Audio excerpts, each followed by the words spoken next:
Hill Figure. Star Report, Saturday evening. I'm your host, Star. Okay?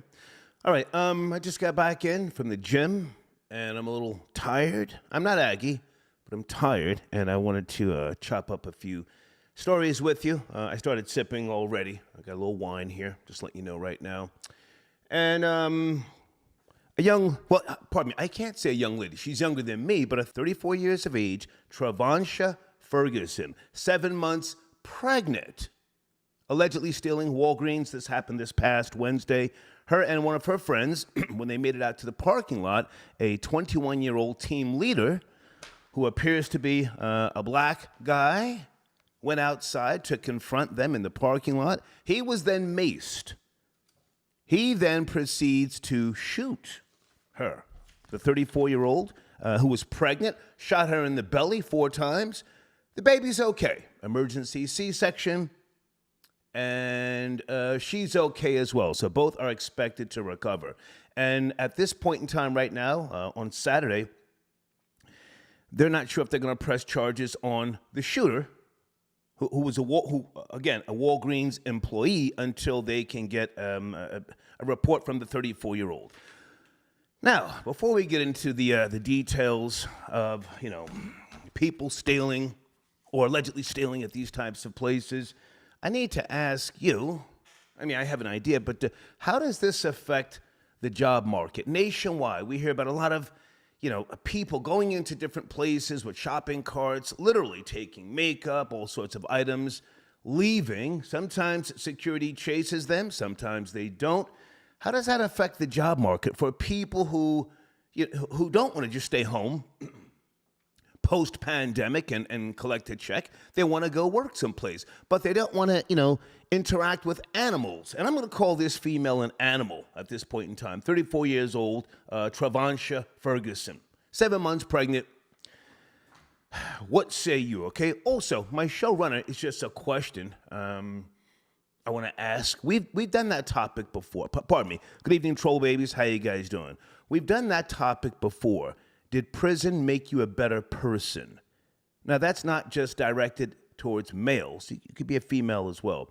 We did that topic years ago, maybe 6 or 7 years ago. I remember that show. We had some great callers.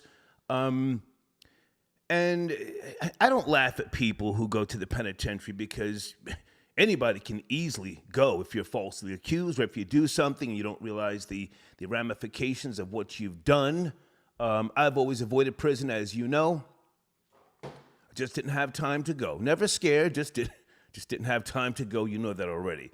But my question, again, did prison make you a better person? I've known guys and 1 or 2 girls, and when they came out, they were different. Now, I don't know if something happened inside the penitentiary, and I'm not talking about, local jails. I've done skid bids. I've been in Brooklyn Detention House and stuff like that for a week, but I never did a stretch, in the penitentiary. Is there something that just slows you down mentally? And if you did a decade, wow, I feel for you. If you did a decade, did you come out a better person? Did that solitude do something to you mentally? Did some niggas run down? Did somebody say to you, hey, you want a bogey? You said, yeah. You went into an area that you thought you were going to get that bogey, and then 5 niggas grabbed you, held you down, and then you got plowed. Oh, pardon me. That's not funny, but sometimes niggas get buck broken of sorts. Hang on a second. Did I? Okay. Just want to make sure my phones and everything are working. All right, that's my 2 topics tonight. Did prison make you a better person? And the 34-year-old, East Nashville, Tennessee. Again, this happened Wednesday. 7 months pregnant. Hey, there's another story I'm not sure about, in case you guys haven't heard. The Freaknik documentary that's coming out in 2024 on Hulu. There's a story circulating, but I couldn't check the validity of the source about, 5 black women getting ready to sue Hulu over the release of this documentary. Anybody want to confirm that? The source that this is coming from, I'm not going to, discredit them, but it just, it could just be, just a story that they threw out there to see if people would pick it up, and they have, and they're running with it. I can't find any real merit to this story. My source is News One, news1.com. They're talking about the release of the upcoming Freaknik documentary, specifically from 1994. Has got some women in their 40s and 50s upset, and they're trying to stop the release of the documentary. Okay, 726. Hey, man, thank you for your patience. I had to get myself situated here. Where do you want to start? 726. No problem. But I want to start with the, the prison makes you a better person. Yeah, just a question. I did some prison time. Okay. And for me, I could say that, it made me a well-rounded, better person. For one, I took a whole lot of things for granted before I went. I always thought prison was a joke. I always thought prison was a playground. So when my first introduction into prison was my only introduction into prison, and I went for 5 years. So just thinking that I'm a young man on the streets that never went to jail, never did no jail time, never had been incarcerated, and just out the blue get picked up, and they talking about 5 years. So me doing that, it made me grow up mentally and physically, and just to see how the guards treat you in there. They treat you like dirt. They treat you like you're nothing. They treat you like you don't have no life. They treat you like you're nothing to the world.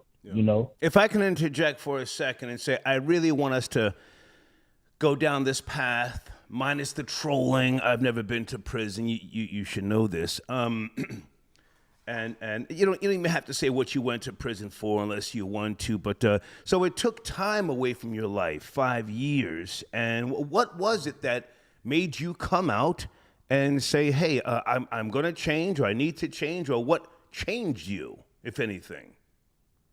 Well, for one, I didn't like to get told when I can get up, when I can shower, when I can use the phone. Authority.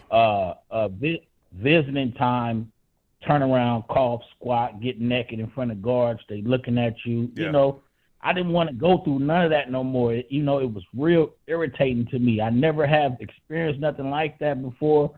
I never been through nothing like that before. So when I had encountered it, I said, nah, this will be my last time, first and only last time that I'll be doing this. Now, I got friends that goes back and forth constantly. Yeah. And I never understood what do they like about anything about jail. Yeah. I think that's called conditioned, But now hang on a second. Let's rewind. Anything to the younger generations coming up that you think can help them? Because, in reality, some people have to touch that fire to know that it burns. Some people lose their lives in the penitentiary. Some people go in and catch more charges. Anything that you think could be of use to the younger generations, with regards to going there and coming out a better person? First of all, penitentiary is not no game. It's not somewhere that you want to go and play and thinking that everything is sweet in there. You got dudes in there that got life. They're never coming home. Yeah. You know what I mean? Until somebody that's fresh, that's coming in there, that doesn't know the ropes, that doesn't know nothing that got to do with the penitentiary, they're looking to trying to take advantage of that person.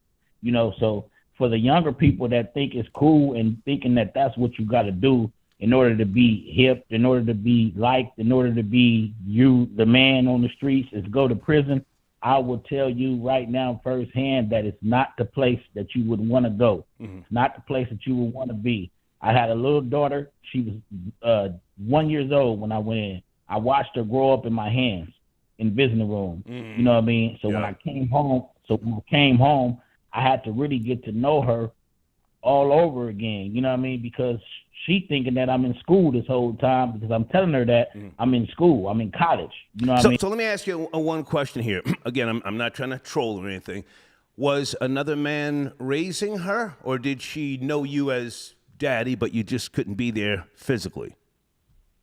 Nah, she knew me as daddy, but Okay. she was kind of messed up in the head because every time they came and seen me, they wanted to know why you not leaving with us. You know what I mean? Right. So it kind of messed me. It kind of messed me up mentally. You know what I mean? Because when they leaving, I'm telling them I can't go right now. I'm not graduating yet. You know what I mean? I'm telling them things like Damn. that. So then when I come home, it's like I got to get to know my baby all over again because she's seeing me behind the walls. I only can do so much and only can walk so far. Right. You know what I mean? Okay. So you know, and then I got one little story, man. I want to tell about in there that Go ahead. I got that time. was crazy. I got time. Crazy to me, man. Go ahead. So, you know, I'm coming out the yard. You know, I'm going out to the yard. I'm about to work out. So I'm going into the bathroom. But as I'm going to the bathroom store, I see one of my partners come out the bathroom, but he give me one of these looks like, you don't want to go in there. You know what I mean? So I'm like, why he give me that look? But it ain't dying on me yet. So I goes into the bathroom. You know, they got the stalls in there. So I goes and use the bathroom at the stall, but they got a stall next to the urinal that's closed. Okay. You know what I mean? But I can look down and see. I can see 6 feet. No, I can see 2 feet, 4 feet there, right? So I'm like, man. Peekaboo. So I'm like, man, what the fuck? Peekaboo. Yeah, so I'm like, what's going on? So I'm like, what's going on over there, right? So, boom, I'm still using the urinal. When I glance back down to the floor, now I see 6 feet over there. So now I'm like, wait a minute, man, what the fuck is going on over there, right? So, boom, when I goes to washing my hands, the dude opened up the door. He got 2 punks in there. You know, excuse my language. He got 2, you know, 2 of them peoples in there. Well, now, hang on a second, sir. Why did you go down that path? We were having a good conversation, you know, about it made you a better person, and then you start talking about the bullshit. I'm trying not to troll. I'm not talking about... No. Now, hang on. I'm sipping on wine, but I don't want to talk about niggas getting punked and bobbing for apples. Why did you go down that path? Why? Because this is one thing, Star, that let me know that this prison is not for me. I've always seen this on movies. I never seen this in person. You know what I'm saying? So I always thought that was just some movie stuff that I always seen. So when I seen... Sir. Why did you look? Why didn't you just use the urinal and go on about your business? You see your... No, I'm going out the door. But as I go out the door, these 2 dudes and this one dude coming out the urinal. Okay. So I'm like, wait a minute, man. So I hear everything. So you was on that Lil Boosie shit because a couple of years ago, Lil Boosie was up on Vlad TV talking about they nasty, but yet and still he's watching the nigga get plowed. Go ahead and finish up. Go ahead. No, I ain't finna watch nobody get plowed. Now that's what I. Okay. All right. It made you a better person. Yes. Yeah, it made me a better person, man. Thank you, but for sir. the most part, man, you know. But for the most part, man, you know, that prison is not for me. You know what I mean? But I took a couple courses in there that, you know, mentally and physically got me prepared for back to the streets. When I got back to the streets, it helped me a whole lot when I come to the streets. You know, so I'm a better man now. And for anybody that I see that was doing anything that I was doing before I went to jail, I would try to tell them to stop more or less than tell them go right now. All right. Thank you for your call, man. Thank you. Salute. For sure. I'm trying to approach this topic, you know, level-headed. Troll babies, why did he start talking about niggas getting, you know, plowed? Talking about he's seen him, or I seen it. Well, why'd you look? Just turn your head and go about your business. Did prison make you a better person? Also, folks, my main story, this 34-year-old, fuck it, let's call her Mammy.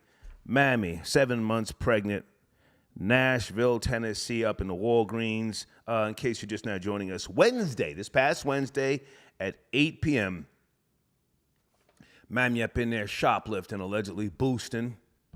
Do they still call it boosting, or is that like some old shit? Boosting. And she got clapped. Damn.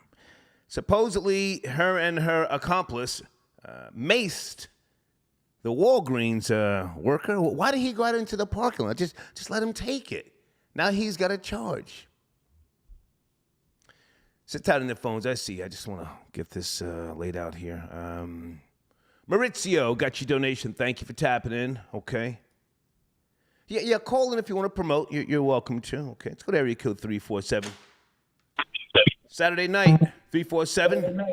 You turn that down, please, in the background. 347. You ready? You there? I'm sorry, Star. Hey, what's up? I just want to know one thing, man. Sir, can you address the topic first, and then you can do all the trolling? The topic first? Come on. It's a serious topic. Bitch ass nigga.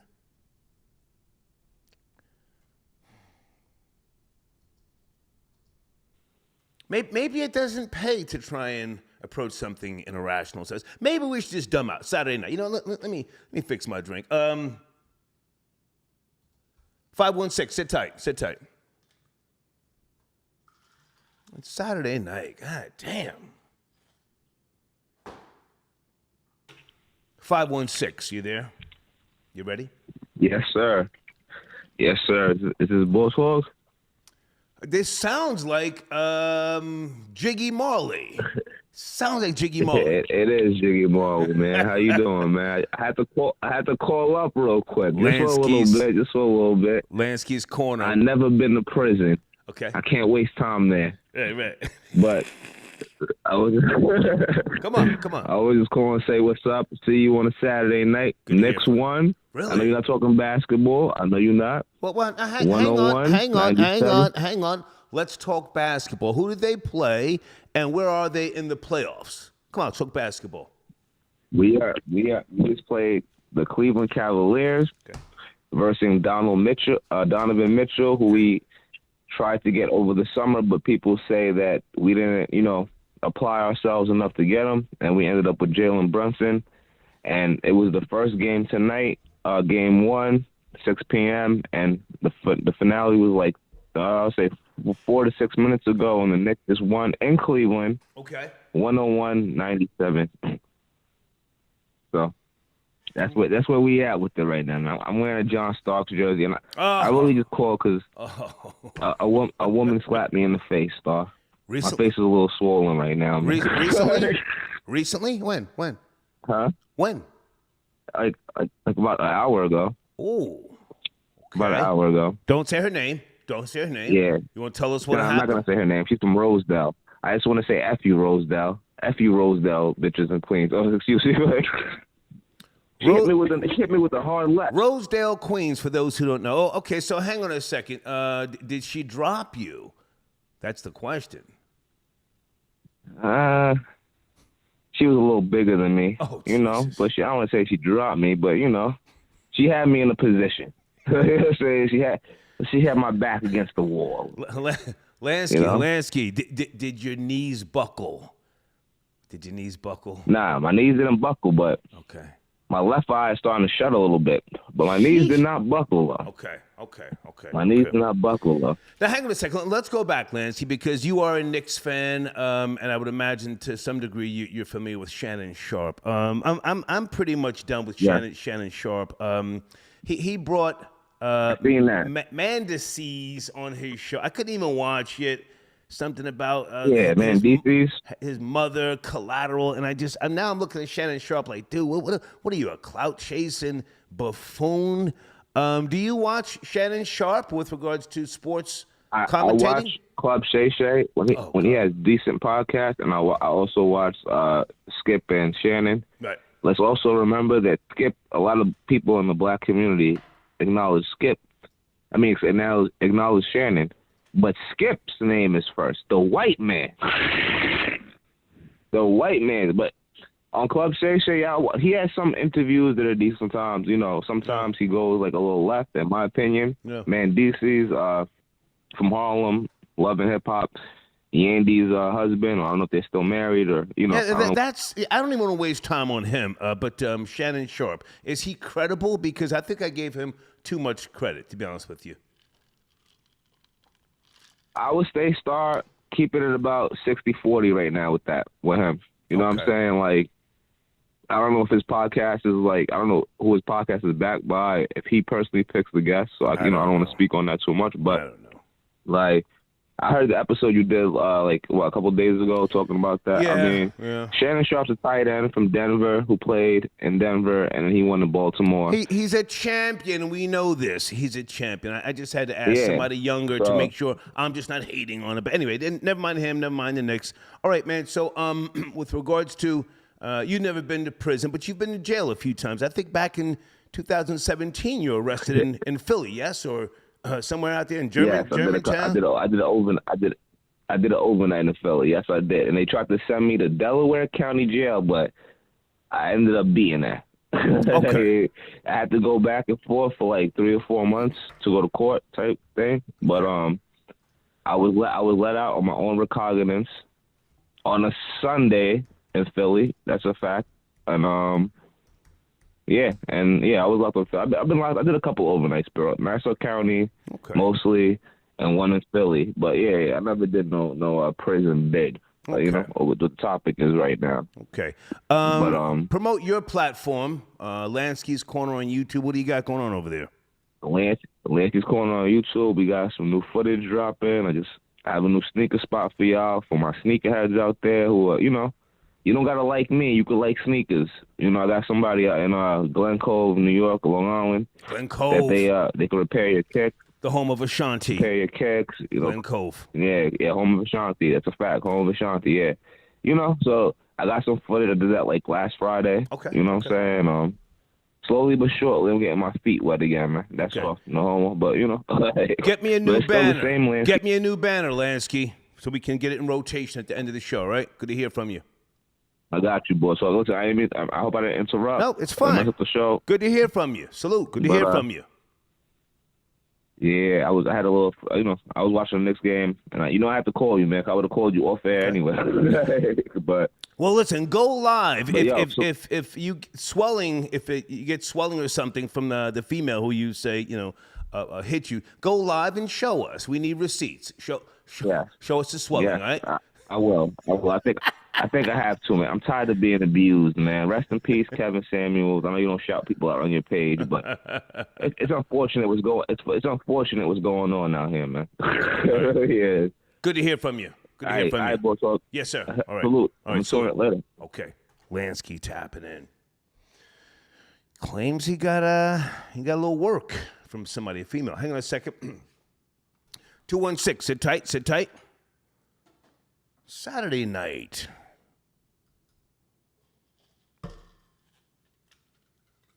I see a couple of people talking about Bussy in the live chat. Hey, question: is that Bussy beer, that Bussy Bud Light beer, is that like a collector's item now? Because supposedly Anheuser-Busch is losing millions, supposedly in stock and so on and so forth.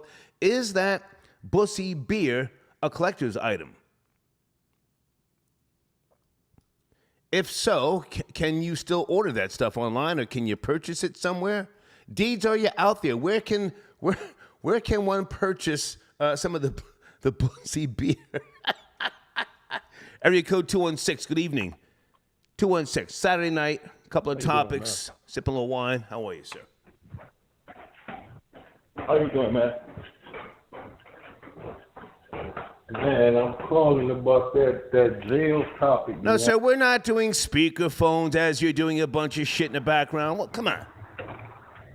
Okay. Let me cut that shit off, man. Jesus. Yeah, calling about that jail topic, man. Yeah. I found that interesting. Okay. Okay. I got two things, Jail ain't like it used to be, because a lot of these dudes, man, they in that bitch drinking champagne and smoking weed and got TVs and everything. They don't make it uncomfortable for these boys. Yeah. Streaming live. I went. Niggas are streaming. Yeah, streaming, got TVs, computer. Man, my one guy got phones. He in that bitch got peak, man. They cooking. Mm-hmm. My one boy in that bitch cooking hibachi.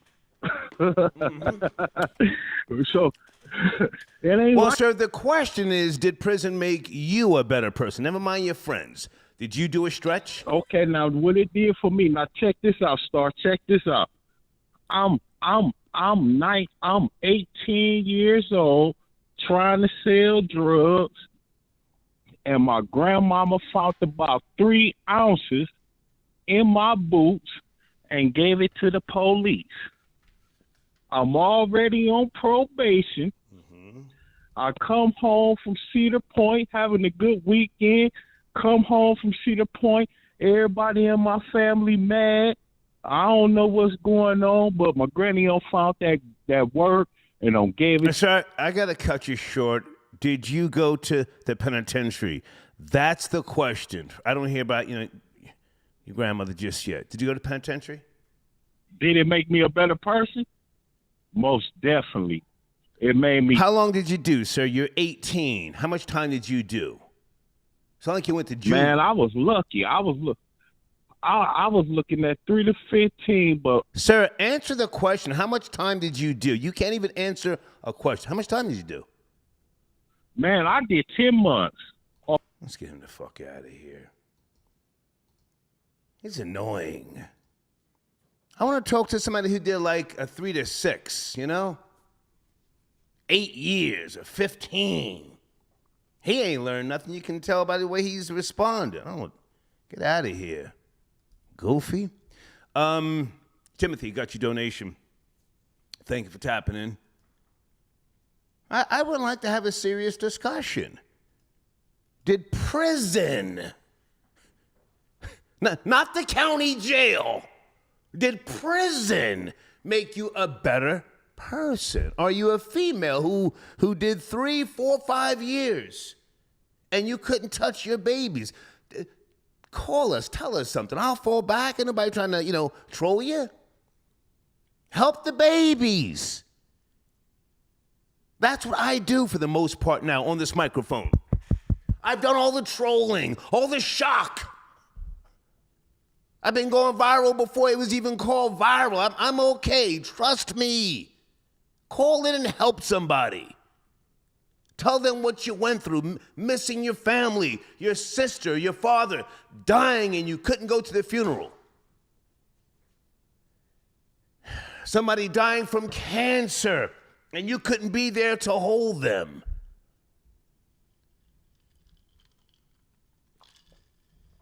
Tell us what that feeling is like. Jesus.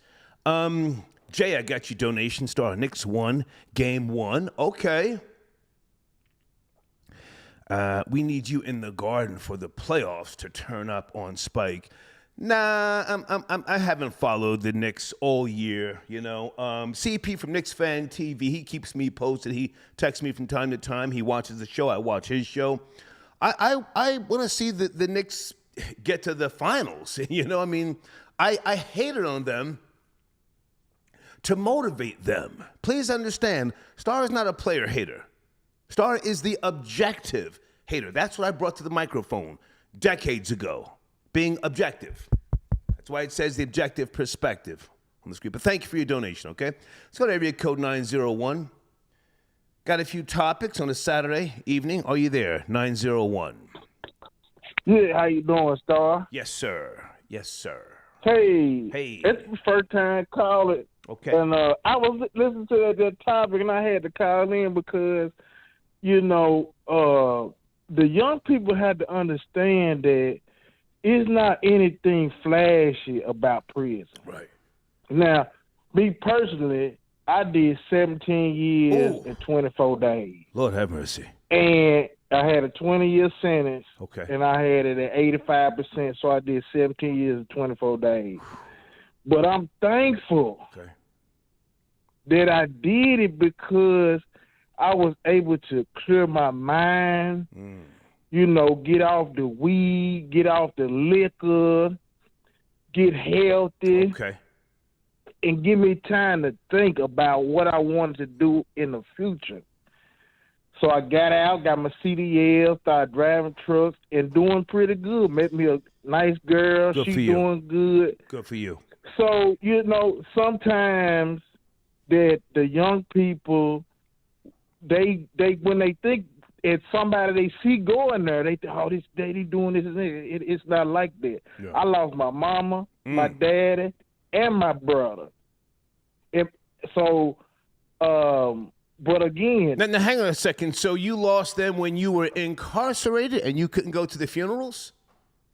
no, I lost my mom first. Oh, man. From my mom died first. Yeah. Then my dad, he died. My mom died, I think, 2006. My dad passed away 2015, and then my brother, he ended up committing suicide in 2016. But now, hang on a second, sir. The question is, they passed away when you were incarcerated. You could not go to the funerals? That's what I want to know. No, they didn't. No, they wouldn't. No, they don't. That's not. No, they don't do that. That's probably for a special occasion. Okay, so you did not go to the funerals. You didn't go. You couldn't go. No, I did not. No, I did not. I did not go. Come on. No. But to me though, I thought it was a good thing because it helped me to cope with the next two deaths. You see, Shit. because who knows how I would have taken it if I was out here and they died, because I Okay. love them so much. Okay. But being locked up is different because, hey, they call you to the chaplain. They say, hey, your mama died. Okay, well, you go back to the unit. It's 150 people in there. They don't care nothing about your mama dying. Right. So, you got to, hey, you snap right back. Okay, I'm in prison. So then, hey, my dad, same thing. Hey, call you to the chaplain. Hey, your dad, somebody tell you on the phone, hey, Jesus. well, your dad died. Yeah. Okay, go back. Hey, it's right back to living. Yeah. If I can jump in for a second, and as arrogant as I have always been, that's something I don't know if I could withstand that. One of my loved ones passing away as I'm locked down in a goddamn cage. I mean, I would have to deal with it, of course, but that would push me over the edge mentally. I'd probably go stab somebody and get another 5 years. I'm that type. That type of nigga. Come on. Well, I guess I didn't look. I looked at it as more so that, hey, everything you do in life has consequences. Right. So, again, I took a life. So. Oh, you did? Okay. So I felt like everything was happening was sort of consequences. Okay. For what I did. You see, so. I was like, hey, this is gonna be your punishment. So you're gonna have to deal with this because you have somebody out there that's hurting too. You see, so wow, it's just you gotta do. You owned up to it, man. Salute. A lot of cats can't own up to it. They can't own up to it. Go ahead. Yeah, I mean, I did it. They gave me the time. I did the time. Got out. So I mean, that's all you can do. Okay. You can't run from it when they close that door. Hey, you can't run from it. Like they say, it's two ways to do it: hard or smart. I figured I'd do mine smart instead of doing it hard. Yeah. Wow. I appreciate the call, man. Yeah. Do you care about the woman up in Nashville? 34 years of age. Trevon Shaw. I don't. Yeah, I didn't pay too much attention. I figured she probably was black and that guy was white because. No, sir. She's black. I read it. He didn't get it. Sir. She's black and he's black. Shooter's okay. Black. Okay. Yeah. She's black. Okay. Well, no, I don't. Yeah, I don't too much care. Okay. Thank you for your call, Thank man. you. Thank you. Yes, sir. Salute. Okay. All right. Folks, if you're just now joining the show, maybe we'll switch the topic of deeds. Should we focus on Freaknik? Who sent it a donation? I think that is that my alleged cousin? Old ex-cons mentored me. I got reality checks every time I sat in a cold holding cell. I like all the ex-con content creators out here. Okay, great broadcast. Oh, that's Derek. Derek, so what's up with you, man? Good to hear from you. Derek, I got your email, too. I didn't know if you wanted me to respond, but I got your email.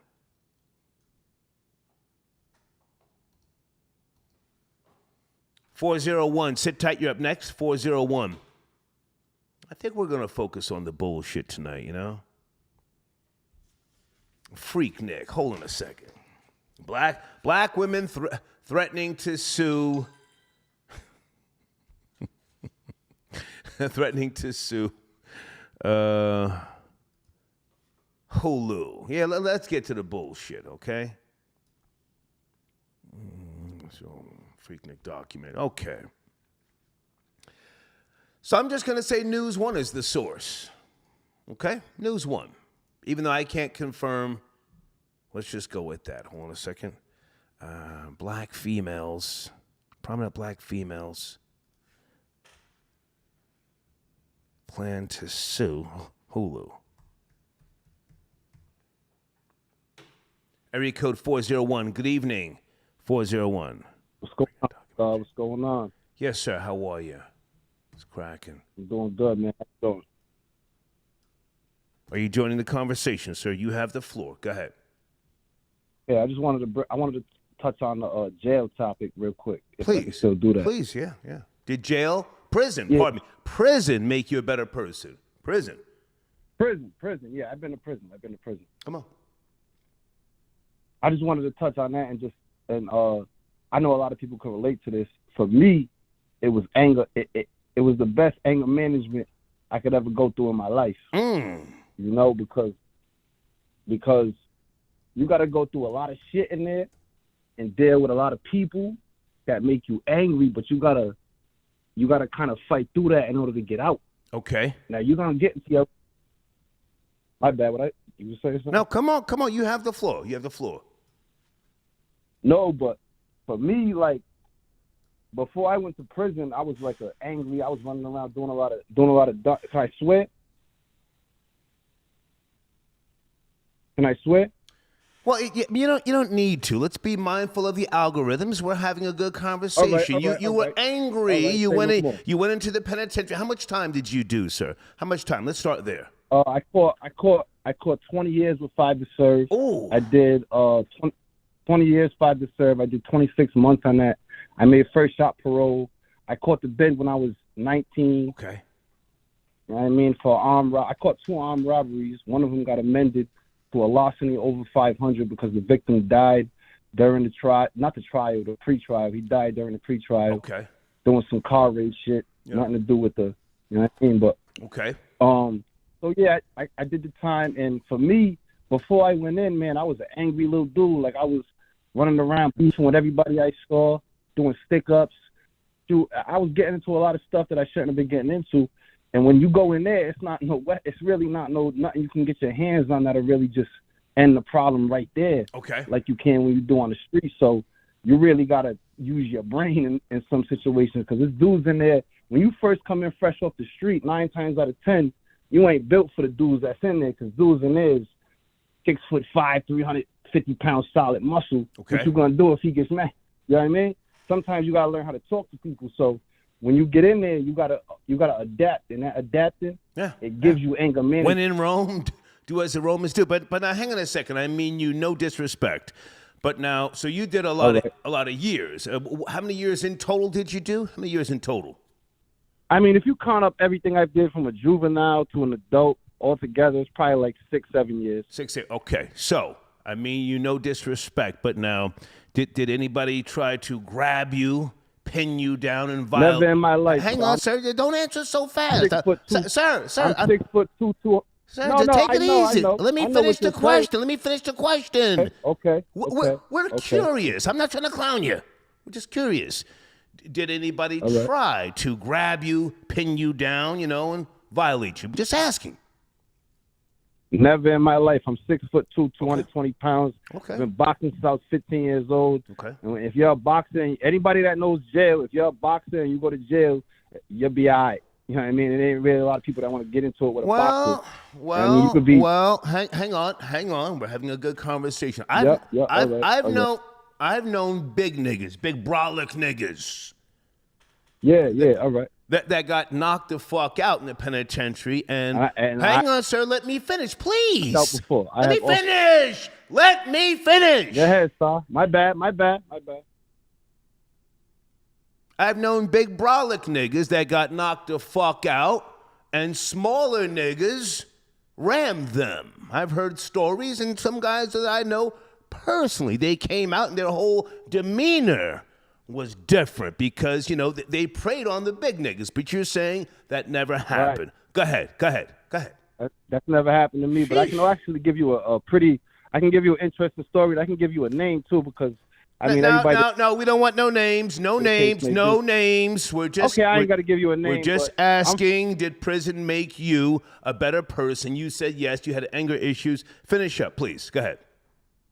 Absolutely, it made me a better person, man. And I think personally, everybody not should go to prison, but should go through an experience like prison because it changes your. You should though. Everybody should at a young age because at a young age everybody does dumb shit, dumb stuff. Let me not swear too much. Everybody does dumb stuff at a young age that ruins it for you in the future. But then you get it back together if you're lucky enough to get to that age, and that's when you start to see, okay, I can actually live. Got you. But when you're young, you need to go through something that's gonna show you, like, yo, you can't just run around here like you're Superman, dog, because there's people that got kryptonite for you. Okay. And you got to chill, you understand? Right. Thank you for calling in, man. That's what I'm saying, man. But thank you for giving me the time. Thank you for giving me the floor. This is the best platform on YouTube. Thank you, man. Star, you're the man. Respect. Okay, respect. Okay. He was answering that question before I could even get it out.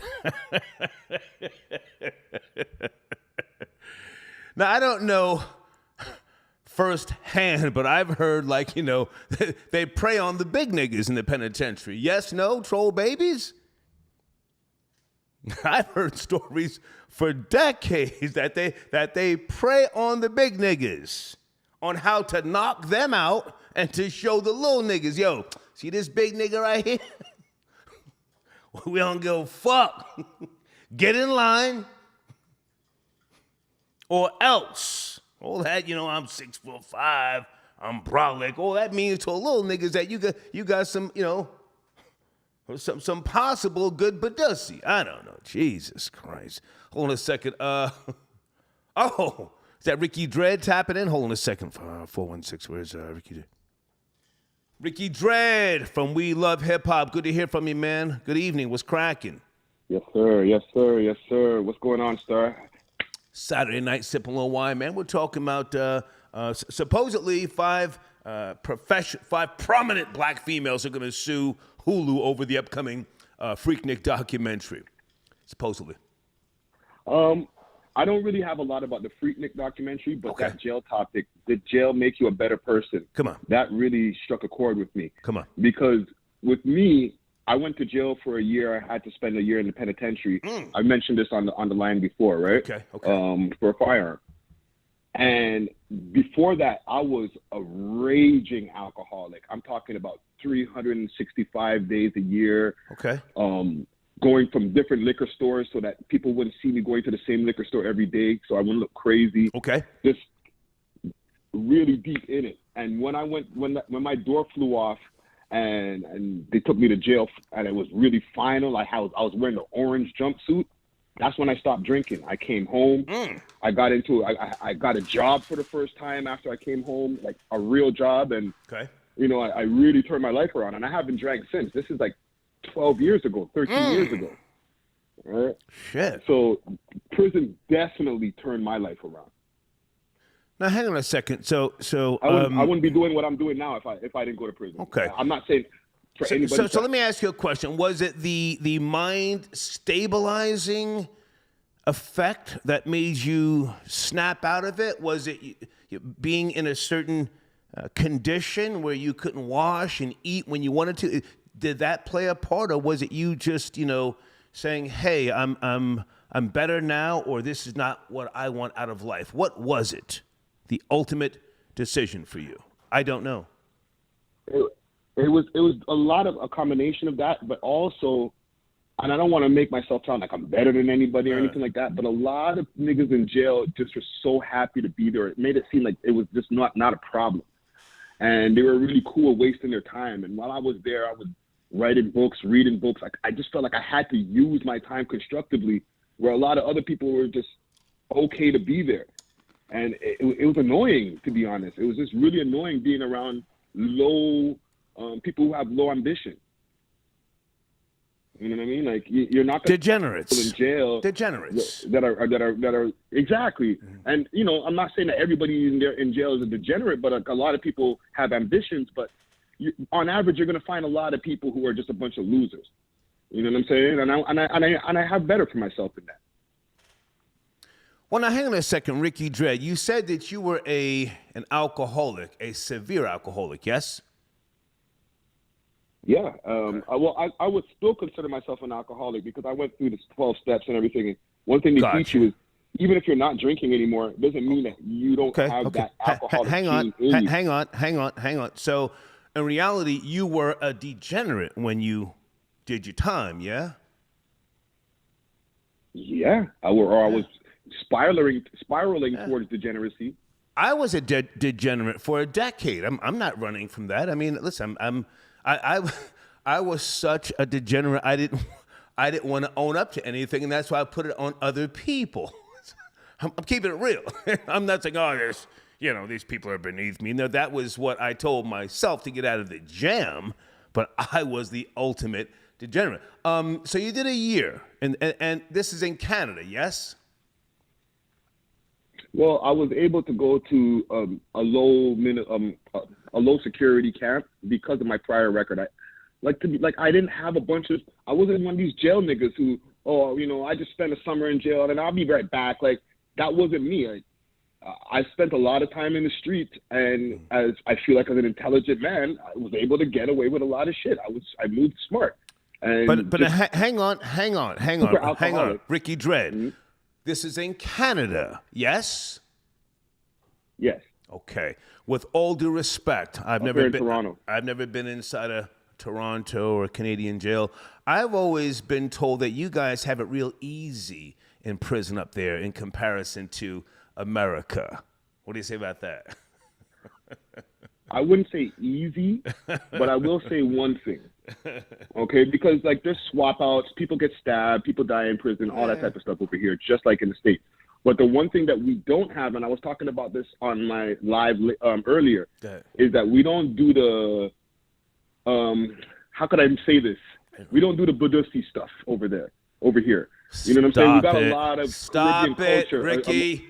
No, for real, Star. Stop it. If it happens, it's far and few in between in comparison to the amount of stories I hear about jail down there, where your booty hole is not safe as soon as you get locked up over there. Ricky Dredd, I don't understand it. With all due respect, you're capping. Listen, in penitentiaries, from what I've always have been told or what I've heard, niggas, it's a way to dominate other people. It's not so much that one guy finds another guy attractive, that they break you to break your spirit, pardon me. Yeah, they're plowing niggas up in Canada too. Come on, stop that shit. But go ahead. No, as somebody who has been in the system, and they move you around from prison to prison before you find what they call your mother institution, I have never even heard of that going on in any of the prisons I was in. You know what I'm saying? Ricky Dredd capping. I was like, wait a minute. Okay. Is that a thing? Is that a thing over here? Because I was worried. I never went to jail for a long space of time. Okay. But when mans were like, nah, we don't do that shit over here. Come on, nah. We're up on the Jamaican culture out here. So the average black man comes from an island over here. They come from Jamaica, Barbados, somewhere else. We don't play that over there. You know what I'm saying? So the prisons are different here. I just got to tell you, Star, from experience. Ricky Dredd, before you go, and I'm going to give you the last word. The yard man has been plowing each other for centuries. Don't act like he hasn't. Don't act like the yard man is the only one who doesn't take part in boggery. He takes part. But go ahead and finish up. Go ahead, come on. Come on. Listen, as usual, I'm just going to finish up with letting the people know. Go tap into my network. Yes. We Love Hip Hop Network. We on every day. We upload like 4 or 5 times a day. We out here, man. And we're on all audio platforms. Yes, sir. Thank you, Ricky Dredd. Have a good one. Thank you. You too, Yes, sir. sir. So, okay. Good night. Okay. Bulgari. The yard man is selling Badusi in Jamaica. What's the name of that documentary? Where they got them Jamaican guys down there selling the Badusi under the bridges. Who's texting me? Hold on a second.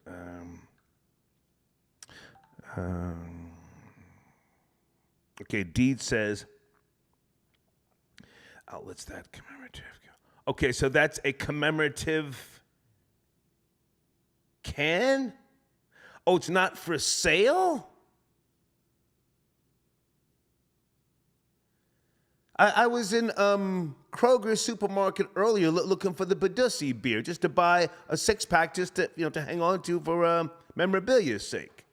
So all of this kicking up dust and this stuff is not even for sale anywhere? This sounds like a marketing campaign. Oh, Jesus. Guys, on the screen, make sure you check out my new platform, shot97.com.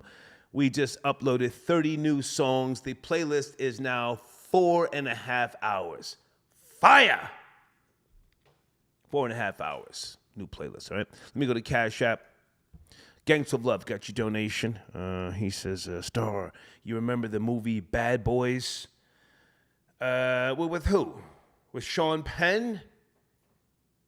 Yeah. That was okay. What year was that? I forget. Another good movie is American History X.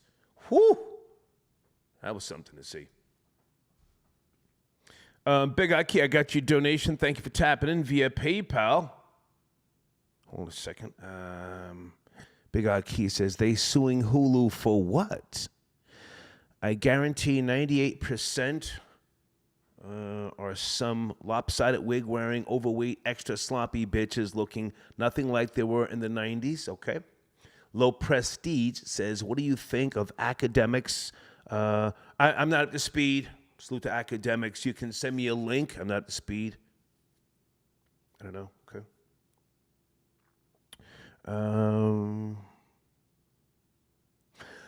Joe Budden's a great guy. Joe Budden, he deserves everything he's getting right now in terms of success, low prestige, okay? But I'm not at the speed on academics. You can send me a link if you like, okay?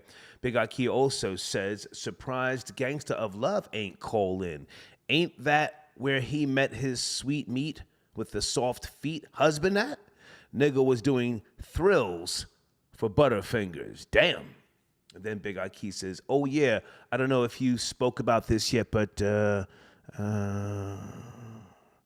okay, academics with Candace Owens. I have not seen that. Can someone send me a link, please? I'll check it out.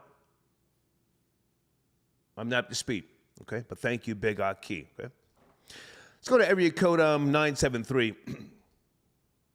Good evening, 973. Talking about the black females. Hello, what's going on? Supposedly suing Hulu. Is that Derek's? What's up, man? Good to hear from you. Yeah, it's Derek's. Yeah, Crack. what's up, man? Crack. I got your email you sent me a couple days ago. Yeah, we're gonna hold off on that. I'll let you know on Tuesday if they do what they're supposed to do. If not, then we're gonna run with it. Okay. I'm gonna give you all the information. All right. Talking about a few topics here. You want to chime in? Yeah. Well, I like the topic of just going to jail, make you a better person, and like Prison. that. You know what? I had a lot of mentors. I'm sorry?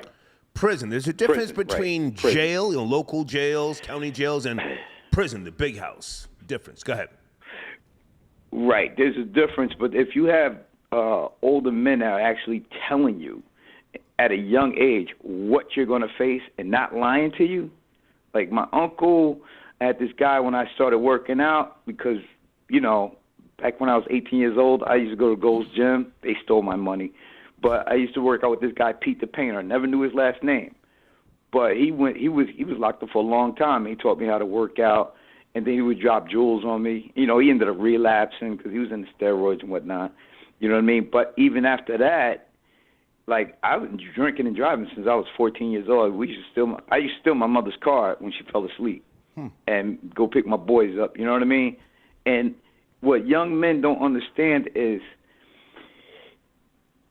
especially young black men, I'm not going to say men of color. Okay. I'm going to say young black men. Okay. You know what I'm saying? You could mess around at 14 years old, be a good kid, go to private school, the whole nine like I did, and you could just get caught once, and it'll turn your whole life around. Dude, not only was I stealing my mother's car, I was drinking every day except for wrestling season. You know what I'm saying? I stopped drinking and smoking during wrestling season. But even when I was 17, still going to private school, got the thought, I'm going to steal a school van. I'm going to go to my grandparents' house in Queens because my mother kicked me out the house. And my father was just being a jerk. You know what I mean? I could have got caught out back then. You know what I mean? And it's just so hang on a second, Derek. Now, you were raised in New Jersey like myself in the beautiful suburbs. Did you do any prison time? Prison? I did. The most time I did was driving on a suspended license.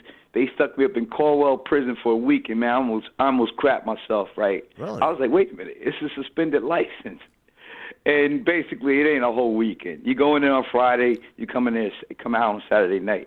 But hang on, can you give me the name of that facility? That was a prison or that was a boot camp? Caldwell? Caldwell prison. Spell it was Caldwell prison, 1989. Where is it? 1989. He gave me a whole weekend. Where? And then the prisoners. Derek, where? I'm Googling. Yes. I'm Googling. Where? West Caldwell, New Jersey. West Caldwell. Okay. West Caldwell, New Jersey. I think it's still active. It was on a hill. Yo, scariest time of my life, man. I was wearing them jumpsuits with them elevator shoes, looking all cute, walking up in there getting processed, and they was, boy, woo, scared the hell out of me.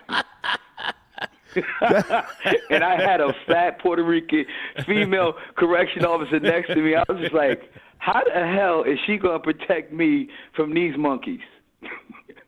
These jokers was lined up on the wall just looking at me like I was fresh fish. Oh, okay. Now, hang on. I've heard of this before, but this has been abandoned, yes, this particular penitentiary? I forgot about this. Yeah, I think they shut it down. I'm pretty sure they shut it down, or they turned it to. Yeah, they shut it down. Yeah. But the last experience I had when the brother was talking about being a degenerate alcoholic, I'm a functioning alcoholic. There's a difference. Okay. Yeah, me too. I can function. Yeah. What? Me too. I'm a functioning alcoholic. Go ahead. Yeah. Rehab is for quitters. Go ahead. Difference is when I got one DUI, and I got the DUI because the cops did some dirty stuff, and now there's no bail here in New Jersey, so you have to go to the Monster, to the Green Monster in Newark on Doremus Avenue, and you just get released on your own recognizance, right?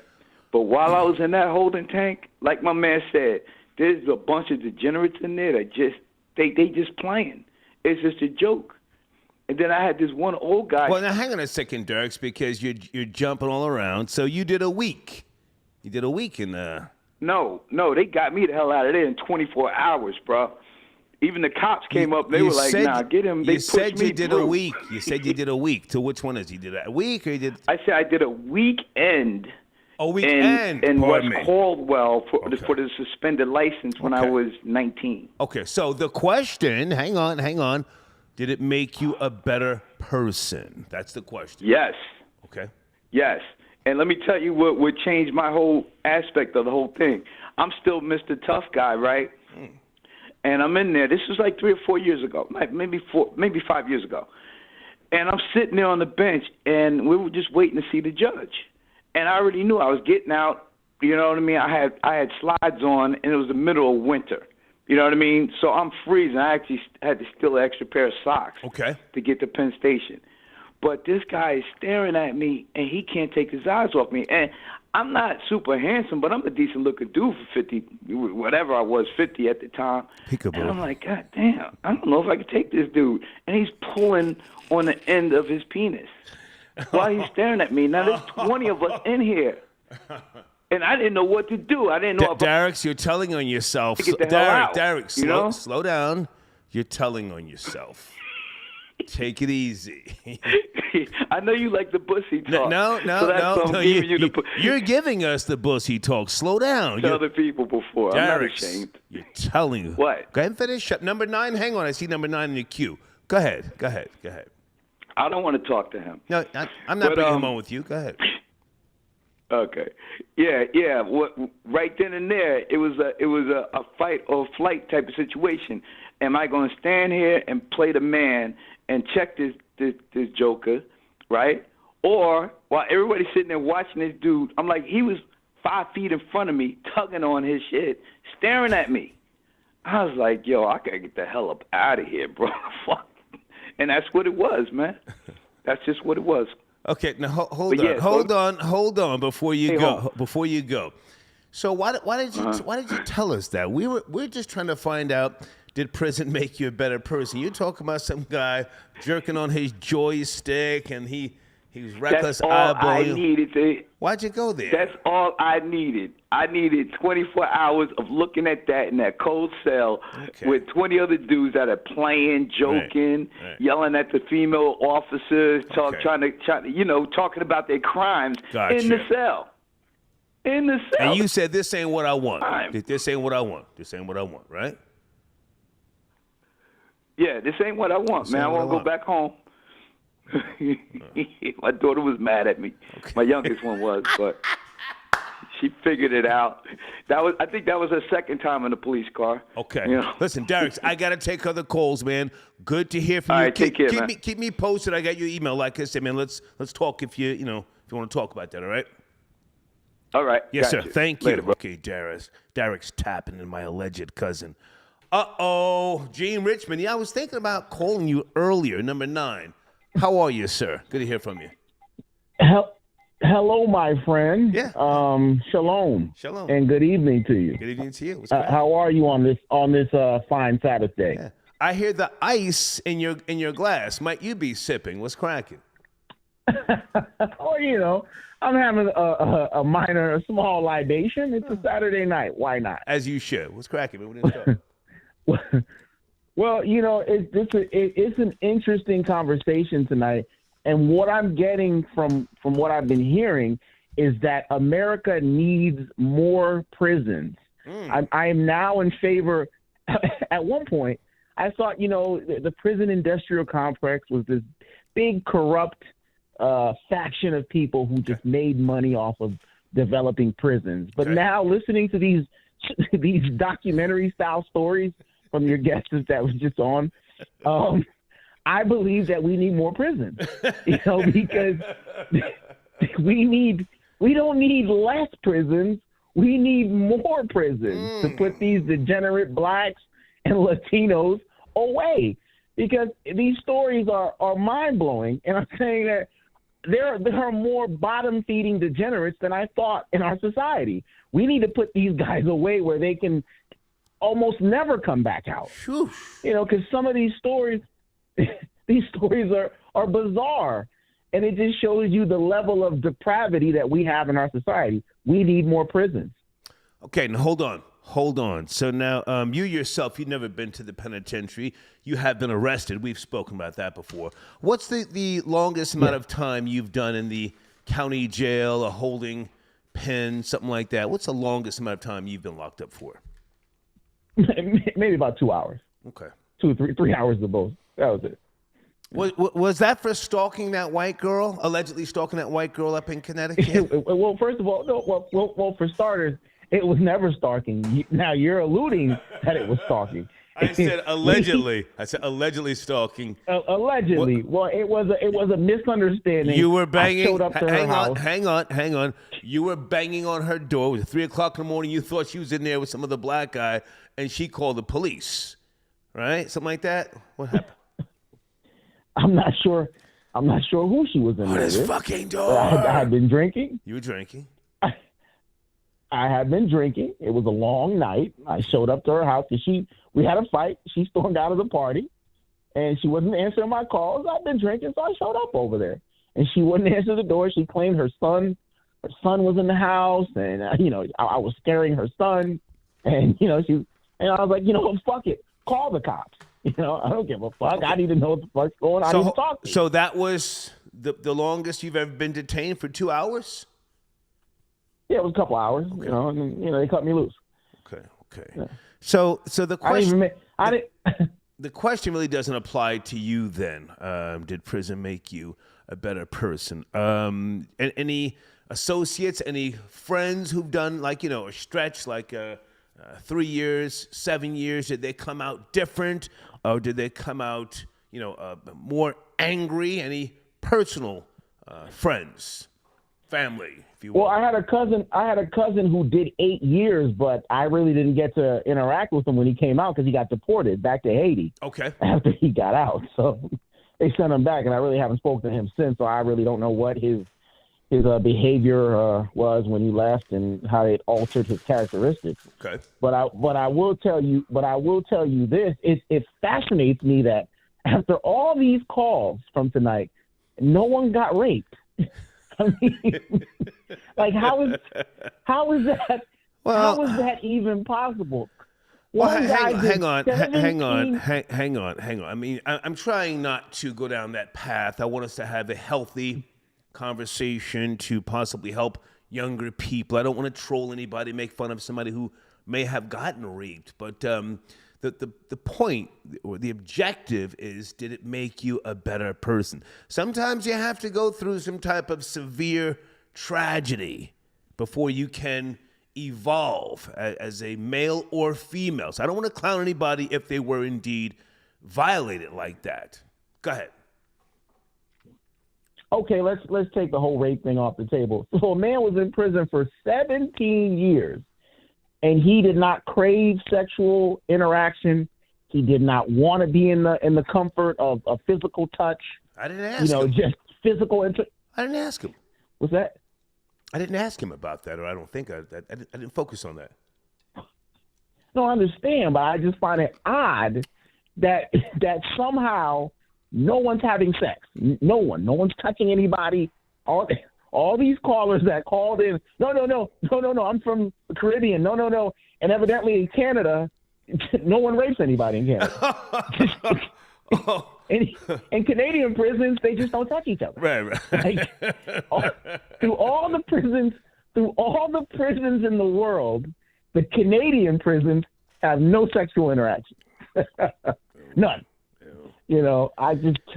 It's astonishing. Hey, man, before you go, supposedly, I can't confirm this story, there are 5 black females that have went to file a lawsuit in Atlanta, here in Atlanta, for this upcoming Hulu documentary, Freaknik, from 1994. Any thoughts on that? Did you ever go to a Freaknik yourself? Freaknik was really big in the 90s and I think early 2000s. I was still very, I was a teenager, so I never made it out there. Okay. I heard these stories, and I think there was, people talked about it, but I never experienced it. I'm not sure what a lot of the elements were, but, it was some raunchy sex fest. I've been to 2 Freakniks up here, and then there was one in Long Island somewhere. I'm not sure if that was a Freaknik, but I went to 2 Freakniks here in the Atlanta metro area. Late 80s, early 90s. Yeah. Hey, did you freak off? Did you become a freak? No, I've always been more of a sadistic person. I just watch other people humiliate themselves and stuff like that. Oh, so you were into the beatings and the torture and things like that. I just watch from a distance, take notes and stuff like that, but I didn't participate. Take notes. Are you in the snuff films, or were you in the snuff films? Easy. Just asking. Yeah. Bondage. The whole bondage thing. Yeah. Well, look, man, we haven't spoken a while. Any thoughts before you go with regards to the Dalai Lama? I never got your opinion on that. You saw the footage, yes? Yeah. The Dalai Lama exposed himself for, connecting. Maybe it was a spiritual connection to this young child. Maybe he was connecting to this child's spiritual inner spiritual being. Because, the Dalai Lama focuses on chakras and spiritual energy and reincarnation. Maybe this young boy had a spiritual manifestation, and the tongue was like the conduit to that spiritual side. These are all esoteric ideas and unique philosophies. Maybe this was a weird spiritual thing. Maybe he's not a weirdo. Who knows? But what is your thoughts, your personal thoughts? I think he's an old gook freak. Yeah. That's what I think he is. But if you want me to clean it up, I think he's an old gook that's been in that monastery for too long, and he got a little frisky. I want to see him arrested, but that's not going to happen. Number 9, good to talk to you, man. Thank you for tapping in. All right, thanks. Yes, sir. Okay. Gene Richmond tapping in. All right. Saturday night. I think Big Elvis is on the line. Elvis, can you sit tight, sir? Stay there. I'll be right back. Big Elvis. Okay. Hold on a second, folks. I want to make sure I'm reading my super chats and my cash apps. Thank you, folks, for your support. Mike, I got your donation. Hulu doc on New Jersey mixed breed. Okay, Hulu should do a documentary on the New Jersey mixed breed alleged DEA agent. Thank you for your donation. So I'll keep you posted. Newt 8282. Canada jails have prom nights with Drake music. Okay. J. Rel got your donation. They thought they was taking that to the grave. Okay. Newt 8282 also says Derek's working out with Pete the face painter. And Big Elvis is on the line. Mr. Rosenberg from Premium Black News on YouTube. Good evening, sir. How are you?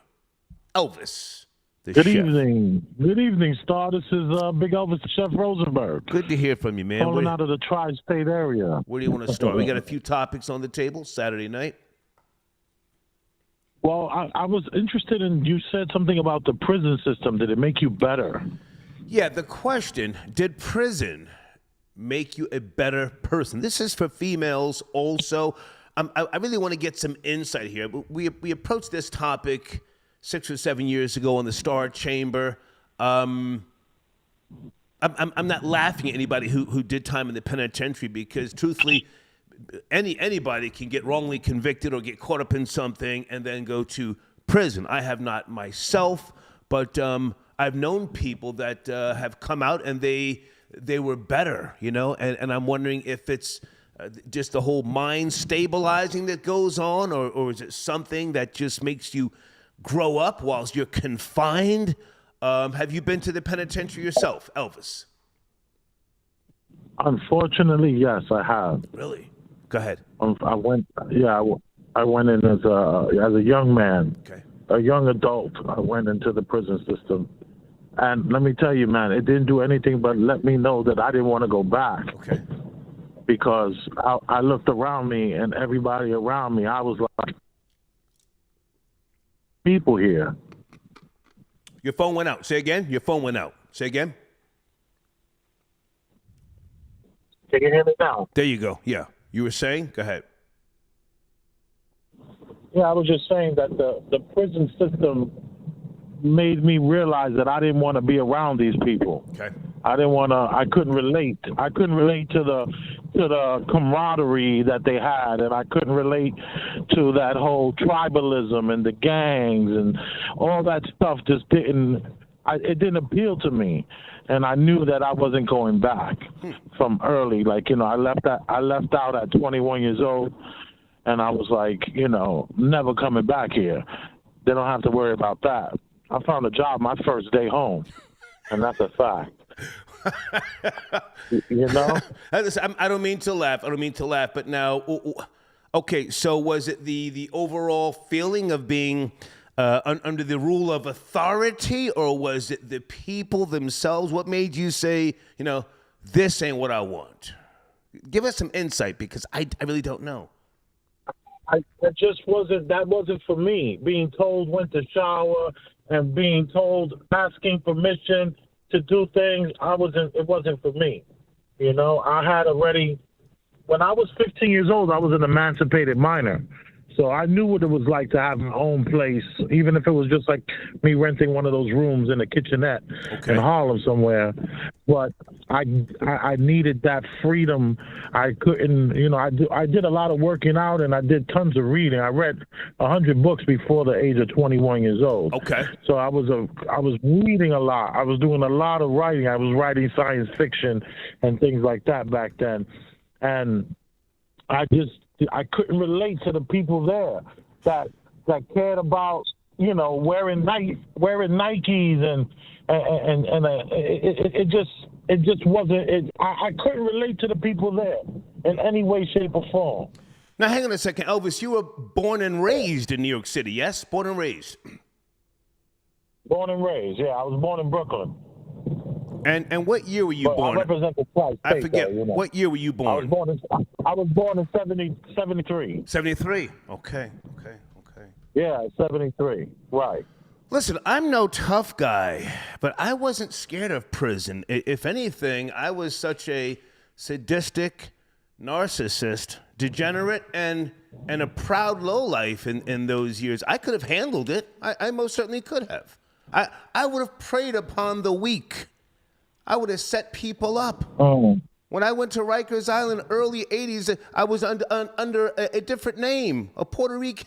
They were calling me by a Puerto Rican name. I'm filling out the goddamn forms. I'm writing down Angel. I'm not going to say what the last name was, but I wasn't scared. It was an experience, but it stunk so fucking bad. There was no air conditioning. I said, holy shit. I saw a couple of guys from the. Hang on a second. If I just finish this last point, because you're a little younger than me. You heard of the Ball Busters? Yes, that's who I fit right in with them. When I went to Rikers Island, a couple of guys that I knew from around the Dykeman, Washington Heights area said, "Hey, what's up?" I fit right in. Wow.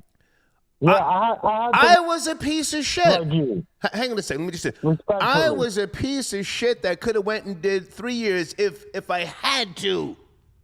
I just didn't want to. Go ahead. Right. Go ahead. Yeah.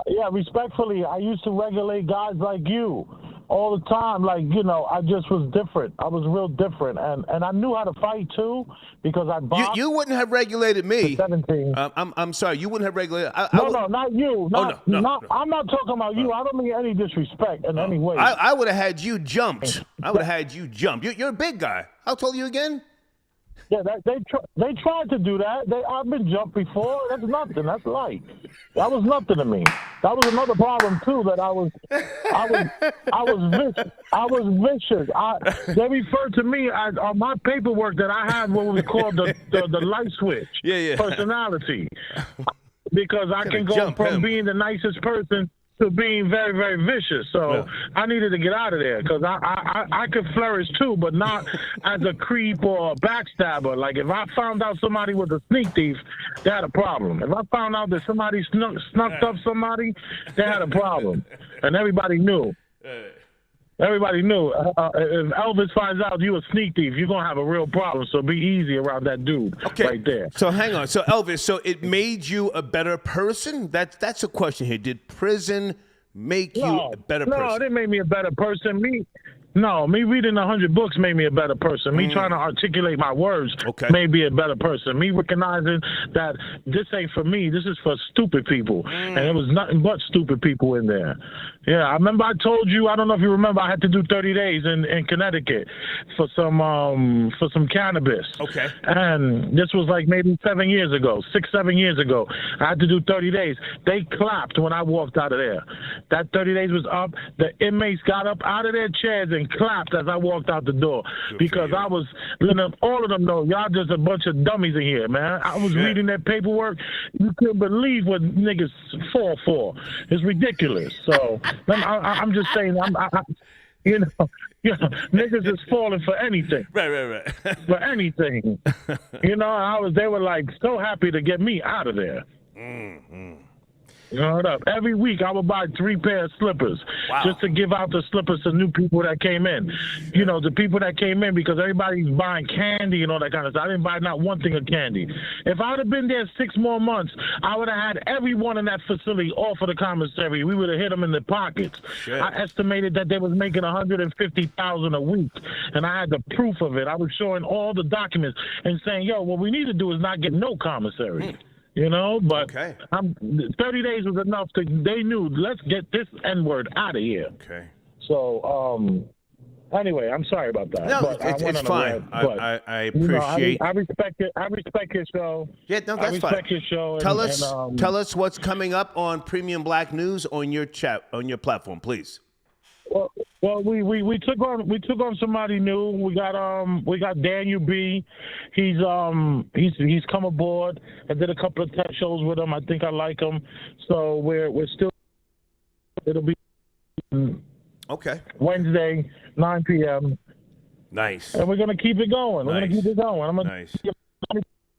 Right. Elvis, your phone's going in and out, man. But thank you for calling. Good to talk to you. Thank you. Right. Yes, sir. All right, man. Okay. Bless. Yeah. He's tall. How tall is Elvis Skin? Like 6'4", something like that? Peace. Hold on a second. I'll be right back. Peace. King of New Jersey tapping in. I'm no tough guy, but I was a lowlife, a degenerate. I don't do hypotheticals, but you know, I've always been the type of lowlife that could adapt to a situation, you know? I saw Scared Straight back in the early 70s when I was a kid. I said, oh, shit. Scared the shit out of me. Everybody remember Scared Straight? I know that's going way far back. It was a television show back in the 70s about the penitentiary. Peace to the God, 862, King of New Jersey, tapping in. Salute. Peace. Salute to my big bro Star. You County in the building. What's going on, man? Good to hear from you. What's cracking? We got a couple of topics. Where do you want to start, sir? Oh man, now I just did a show on the Freaknik. The Freaknik was popping from 91 to 94. Right. I missed 95. Okay. I was in prison. But yo, a lot of niggas we mad at their baby mamas. A lot of grandkids we mad at their grandmothers because they was dropping like hot. It was twerking in Atlanta back then. You know, I'm not sure. Yeah. I think this could be a PR campaign because the source that's claiming that 5, professional black women are filing a lawsuit in Atlanta, the source that's coming from is one of those websites that, just puts out a lot of salacious material. I'll just say that. I think they're trying to hype up this particular documentary. I don't know if it's necessarily going to be like, earth-shattering. Back in those days, man, a lot of people were on a different drug. They were partaking in things willingly. I think it could all just be hype to get people to watch this. Go ahead. Yeah, because back then, that's when the ecstasy first started popping back in 94. Yeah. And they was messing with the X pills, smoking the weed. Mm-hmm. They was sniffing the cocaine, the coquito. Mm-hmm. You know what I'm saying? Getting their drink on. And was bucket naked on Peachtree Street. Yeah. That was crazy, man. That was during the time of whoop, there it is. Whoop, there it is. 93, 94. Star, I know you remember this, though, Star. Remember Belmar, the Greek Fest of Belmar. Yeah. I mean, most of those places I went to because I was working at the record labels at the time, but I was just a spectator. Yeah. And if I saw something going on too crazy, I got the fuck out of the room. I wasn't trying to catch a charge behind bum niggas. And I'm just not sure if this thing is really going to live up to the hype. Isn't Jermaine Dupri behind this? He's a good guy. He's not trying to catch a lawsuit. Nah, Jermaine Dupri, he ain't trying to catch a lawsuit. He's a good boy. He's one. You know what kind of boy Jermaine Dupri is. He let Suge Knight son him, smack him on the back of the head.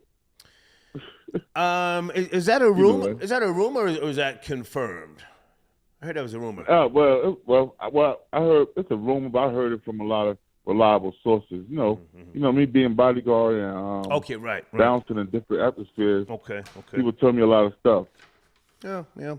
I will say this though, down here in the Atlanta metro area, Jermaine Dupri has had some pretty, I'll just say, gangster guys on his team. So I don't want to put that out there that happened unless it's confirmed. But anyway, so hey man, my showrunner, you've been to the penitentiary. Let me ask you the question. Oh, yes, indeed. Did prison make you a better person? I'm not trying to clown anybody. I'm really trying to find out, because I've never been to the penitentiary, if it stabilized people's minds, if there was something about way of being in solitary confinement. Did it make you a better person or not? I'm gonna keep it real with you, Star. You could be the same person you went to prison as the person you come out as. Know why? Because it's on you to build and add on and elevate. Prison don't make you a better person. It don't make you a worse person. It just gives you time to reflect on the things you did. Okay.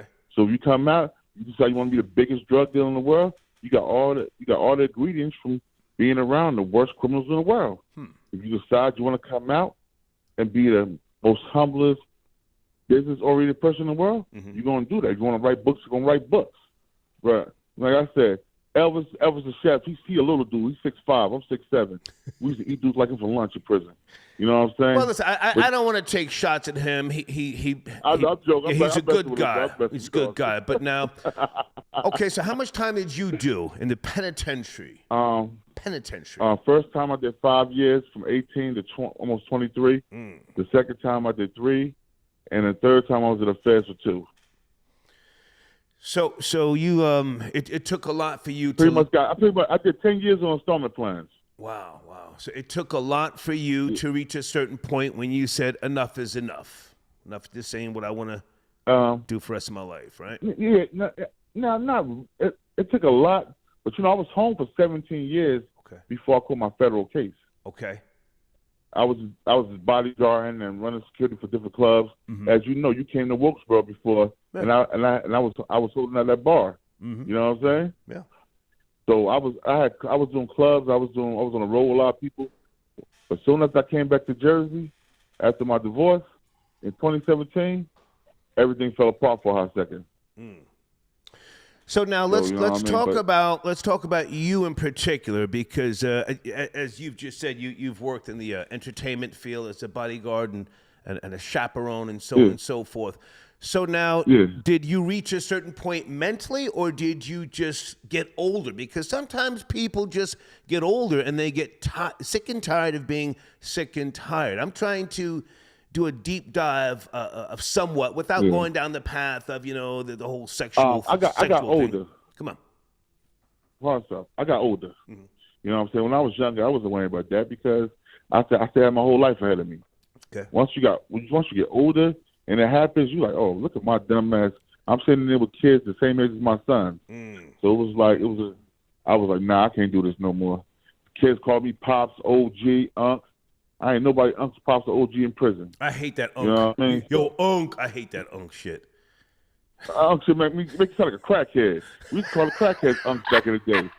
Yo, Unc, go get me a tree soda from the corner store and 2 Lucy's. You know what I'm saying? Unc. Yeah, you remember that Star, but you were Scotch Plains, you know what I'm saying? Scotch Plains, they didn't have no Lucy's, a tree soda.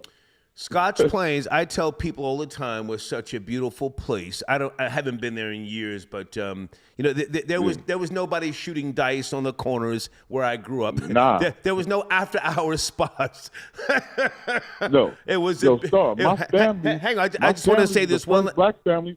I want to say this one last thing. Not that I'm better than anybody else, but I've heard people try to claim it's different now, and that's fine. But the police and the mayor ran Scotch Plains when I grew up. Nobody ran Scotch Plains. But yeah, you were saying, go ahead. Scotch Plains at Fanwood. Scotch Plains / Fanwood. Fanwood, a beautiful place, fam. Hey, and if I can tell you something. If I can just ask you this real quick, when's the last time you spoke to your beautiful auntie? Because her and I used to walk to school together. Oh yeah, I know. You was telling me. Last time I spoke to her, man, it probably was a year ago, man. I'll be speaking to her daughter. Tell her I said hello. My cousin Shanice a lot. Yeah. I definitely will. I speak to my aunt DC. You know what I mean? Yeah. She's from there. I speak to her often. You know. Yeah.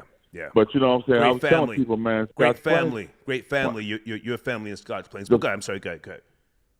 The first two black families. One of the first two black families is Scotch Plains.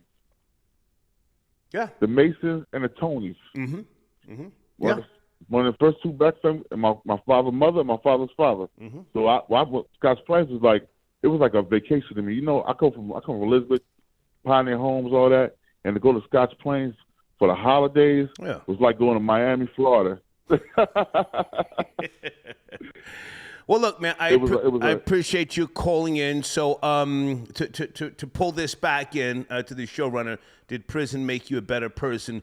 You're saying you come out who you were when you went in?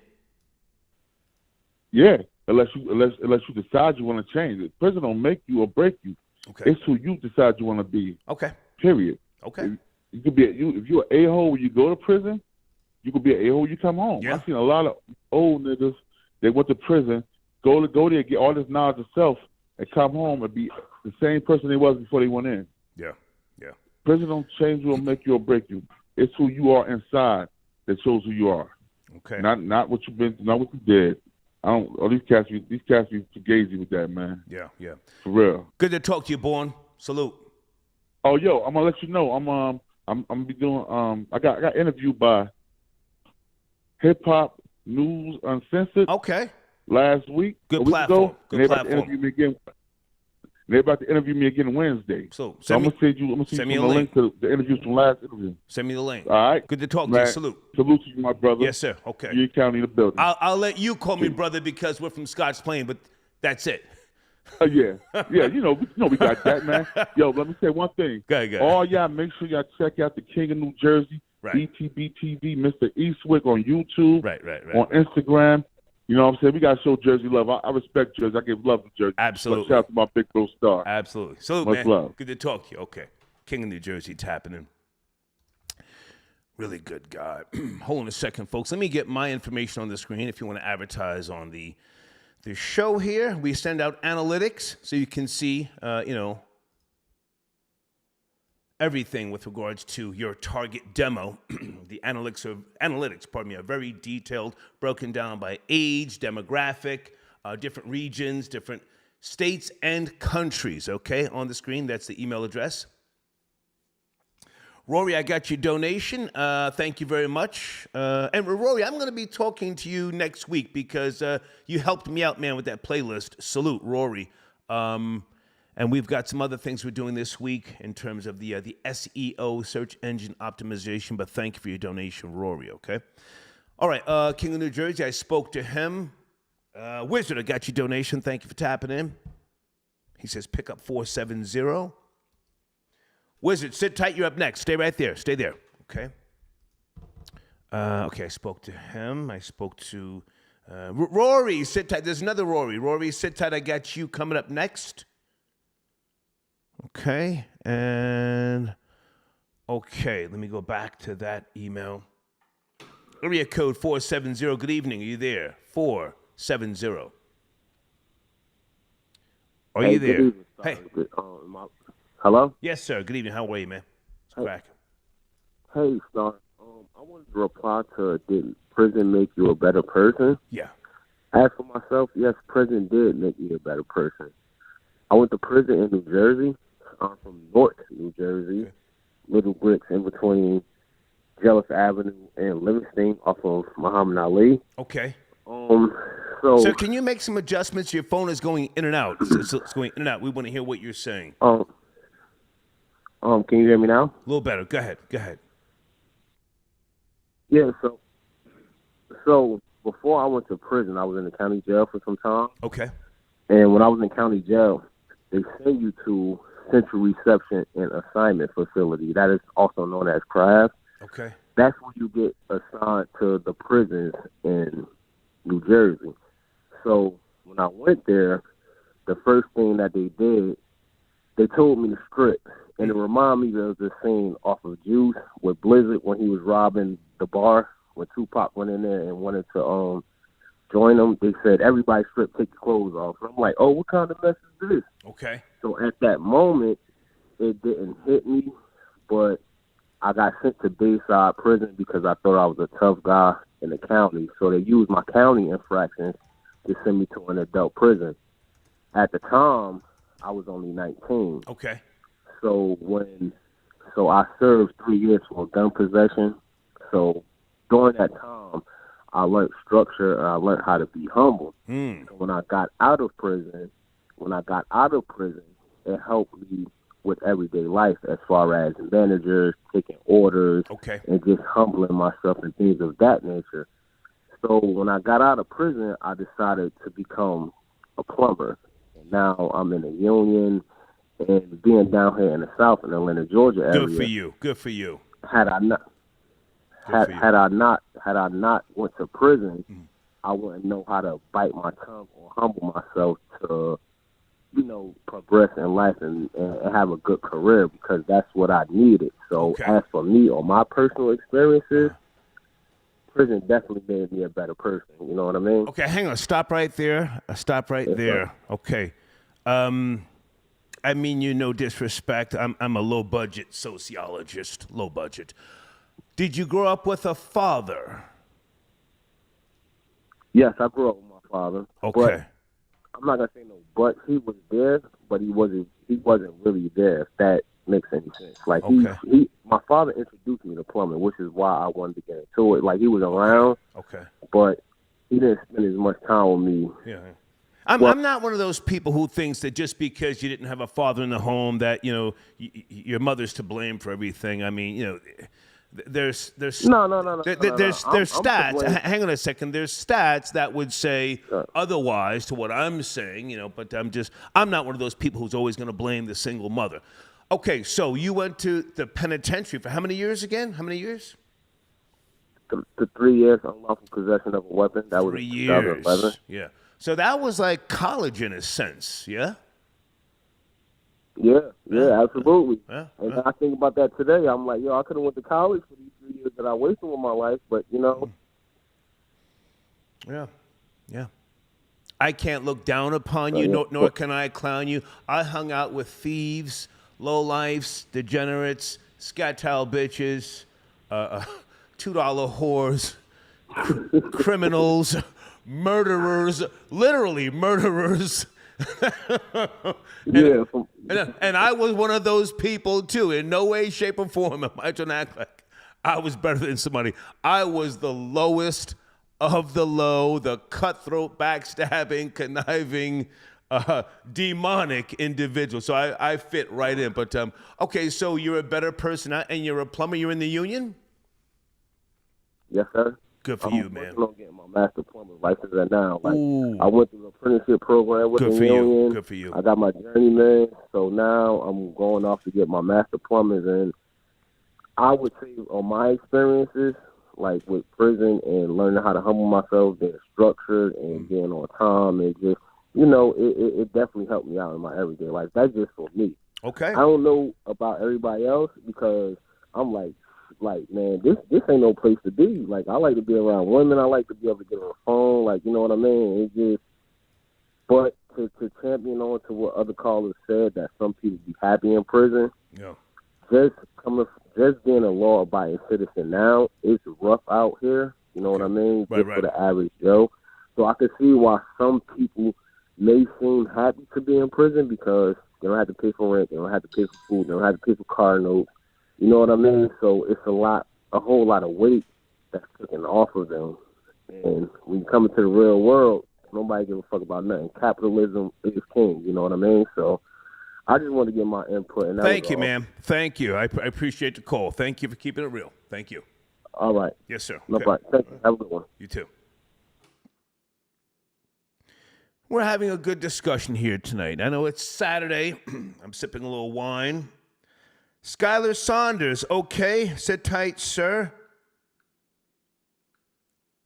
Skylar Saunders wants a piece of the action. And Rory, I don't know what's going on with your phone, Rory. Call now. Call me now. Skylar Saunders, area code 302. Your video is in the community section. Are they going at you, Skylar? They are hating, and they are hating hard. It's lovely. The more they hate, the more views I get. And I thank you, sir, for putting me on your platform once again. Thank you. Now, hang on a second. I got your new banner, and are we keeping the some type of apostrophe after your name? What's going on with that? Yes, because it's saying like I'm seeing, and these are I like Skylar Saunders is seeing. Okay. So okay, you can keep it. Okay. Yep. Okay. It'll be on the screen as soon as we finish. But okay, so what do you want to chime in, man, or do you just want to do some promoting? We're talking about a few things. The Freaknik documentary coming up in 2024 on Hulu. Supposedly, 5 black women are planning a lawsuit, but I can't confirm that. Or the question, did prison make you a better person? I should just promote, but I'm going to actually take a stab at this. I've never been in the jail system. I've only been in psychiatric wards. That's the only experience that I've had. Whoa. You've been in psychiatric wards? I didn't know that. 7. Whoa. Tell us more. And here's a little thing that they won't tell you about it. If you're in for the military, okay, anybody who has a rating for their wound or their illness, they can get paid for being in a psychiatric ward. Okay. I got $23,000 tax free for being in a psych ward. So now, how much time did you serve altogether in the 5 months? Okay. That's altogether different places or just one particular? Oh, that was in one place. Okay. Do you want to tell us? And if you go to a private facility, the VA pays for it. Do you want to tell us what led you to that, or is that too private? Sure. No. I have bipolar disorder 1. Okay. Okay. So were you ever on lithium? I've had some associates that I'm on it right now. That's why I'll be grooving sometimes. Whoa, you're on lithium now? Yes. And olanzapine and clonazepam. Shit. Yep. Now listen, Skylar, with all due respect, do you have a Absolutely. Do you have a microchip in your body? Because you were in the Marines. Do they track you? Yeah. Hey, they could. It's very possible. They gave us a lot of shots, and it took like a whole 2.5, 3 hours to just give us different tetanus shots and shots against malaria, shots against different diseases. So that could be very possible. I'm not 100% sure, but that's a possibility. So you're not sure. You could have a chip in you right now. They could be tracking you, and you could lead them right to me. Let's hope not. Oh, shit. All right, so aside from the psychiatric ward that you've been in, you have no experience with quote unquote prison, like a long-term stretch. That's not your thing. No. Okay. Yeah, getting back to that, I think, especially in America, I don't know about any other places in the world. I can only guess it's way more terrible and decrepit and disgusting in places like Iran or North Korea or some places like that.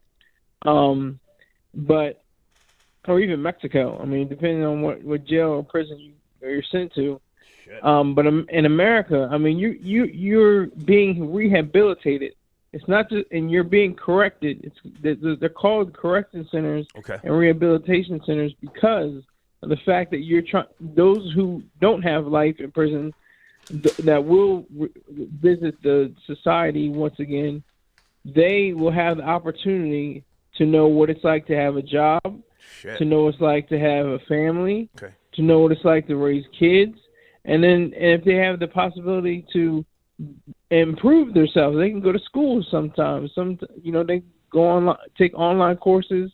They can seek different platforms. Right. They probably have the internet now. I'm sure they have, they block sites, of course, but I'm sure there's still access to the internet. Okay. Skylar, good to hear from you, man. And folks, there's a new video. Great hearing from you, in sir. the community section with Skylar Saunders. Go there, comment. He wants all the smoke. Yes, Skylar? All the smoke. Okay. Not even. Don't give me a little puff. I want fumes. Yeah. Get at him. Okay. Take care, Skylar. Take care. Take care, sir. Good night. Yes, sir. Good night. Okay. He's on lithium. I didn't know that. Shit.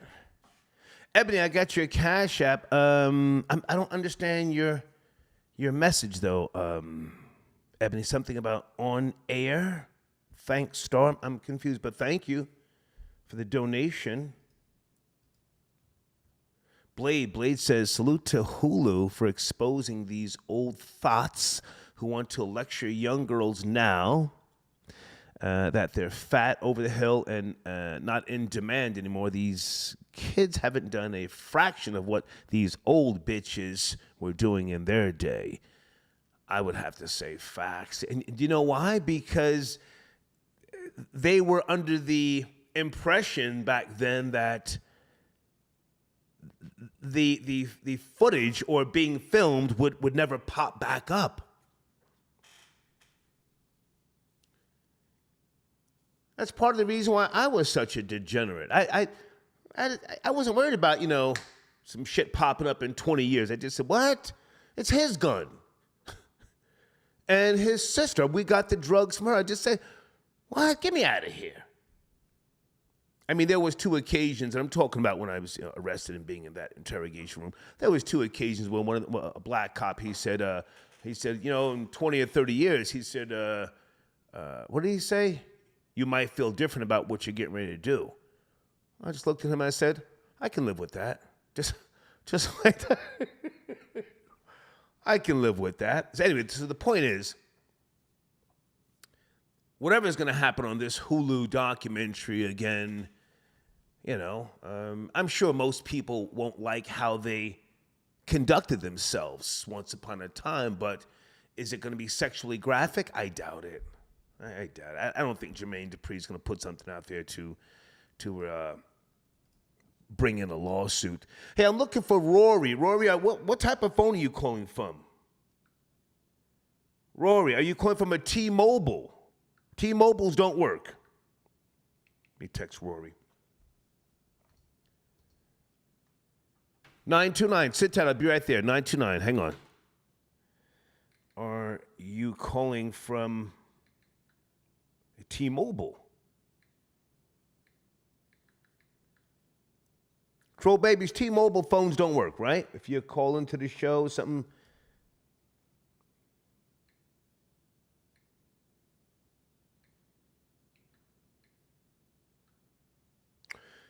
I might want to take a break. After this call, let's take another break and then we'll come back. Area code 929. Good evening. We're talking about the Freaknik documentary. Jail thing. Yes, sir. How are you? Good evening. How are you doing, Star? Good. I'm going to talk about the Freaknik thing. Okay, go ahead. I think it's a lot of hypocrisy. I think every generation goes through some sort of phase where free love and all that stuff like that. So we can't be looking at these kids, telling them that, judging them, like, you a hoe, you a slut.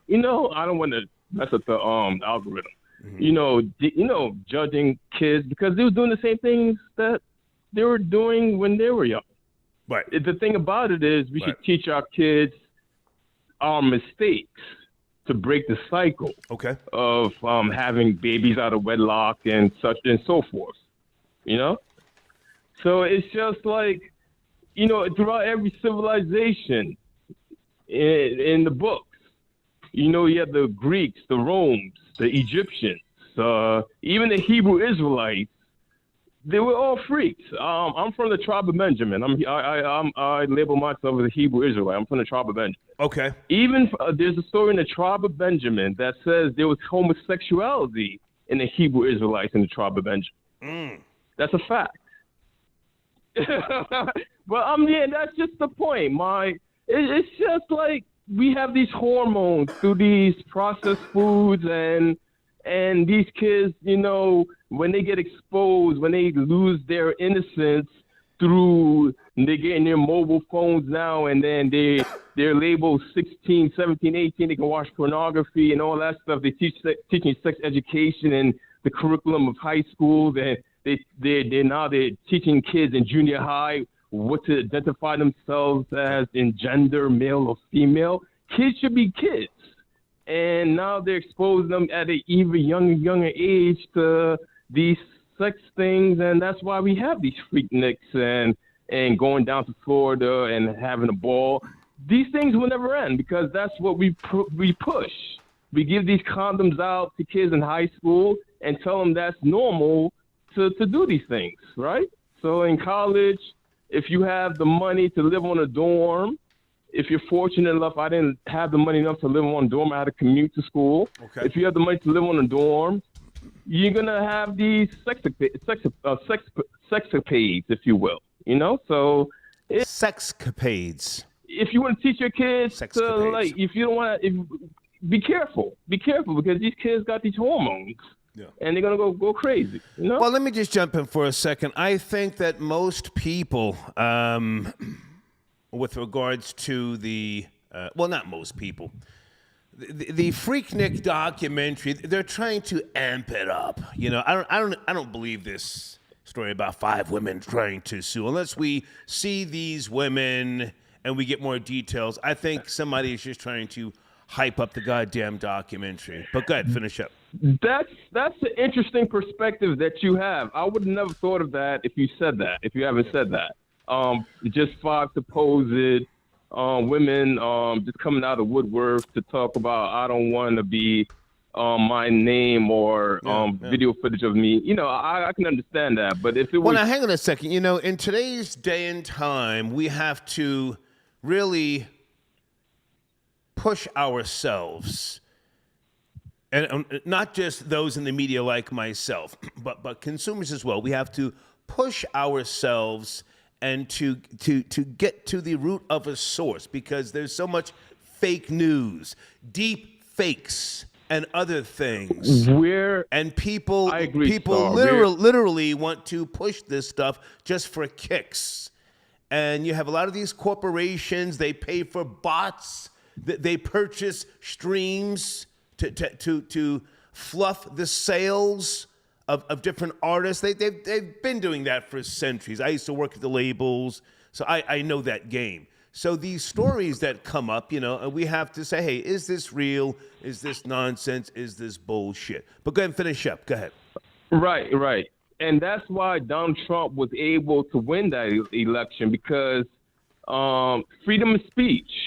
Freedom of speech goes a long way. Like, freedom isn't, I'm not going to try to go off topic, but based on what you're telling me is, like, we have freedom of speech, and with the platform of the internet, when it first came out, it wasn't really being censored. It wasn't censorized as it is being now. Right. Because, like, we're realizing from the election how people could be persuaded to go in a certain direction based on fake news. Mm-hmm. Yeah. And that's why supposedly the conspiracy behind the Russians promoting on the internet with Facebook and Instagram and Twitter persuaded Donald Trump to be elected president based on well, the I'm Russian... sure you know, and if you don't, sir, the president is, you know, selected, not elected for the most part. Well, the internet did its job. The internet did its job for President Trump to be elected with conspiracy theories and all that stuff. Donald Trump is a smart man. Anybody that becomes president is a smart man. But I believe the president... Well, sir, hang on a second. It's not just me saying that. Hold on. Do you know where that saying comes from? The president is selected, not elected? I can... Sir, if you don't know, just say, I don't know. Where that comes from? Sir. If you don't know, I'm trying to... No, I don't. Okay. No, I don't. Franklin Delano Roosevelt, one of our presidents. Really? Yeah. He said that. Wow. I didn't know that. You want to Google it? I got time. Google it. Google it. Okay, I'll Google it right now. I'll Google it Yeah. right now.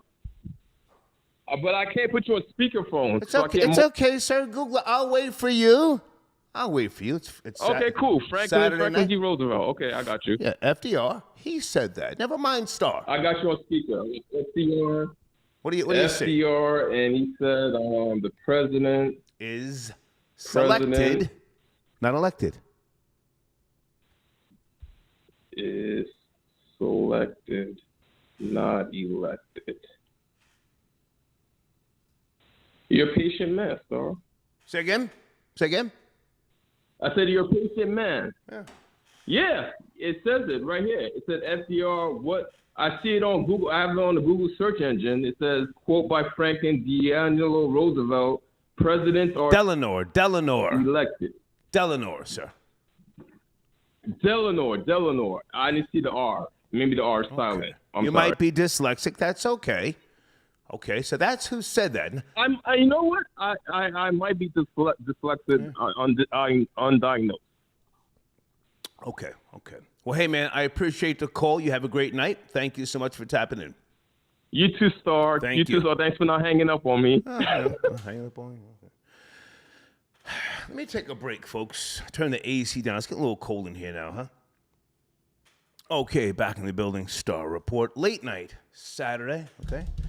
We're having a good discussion. The main topic is with respect to the upcoming Freaknik documentary, 2024.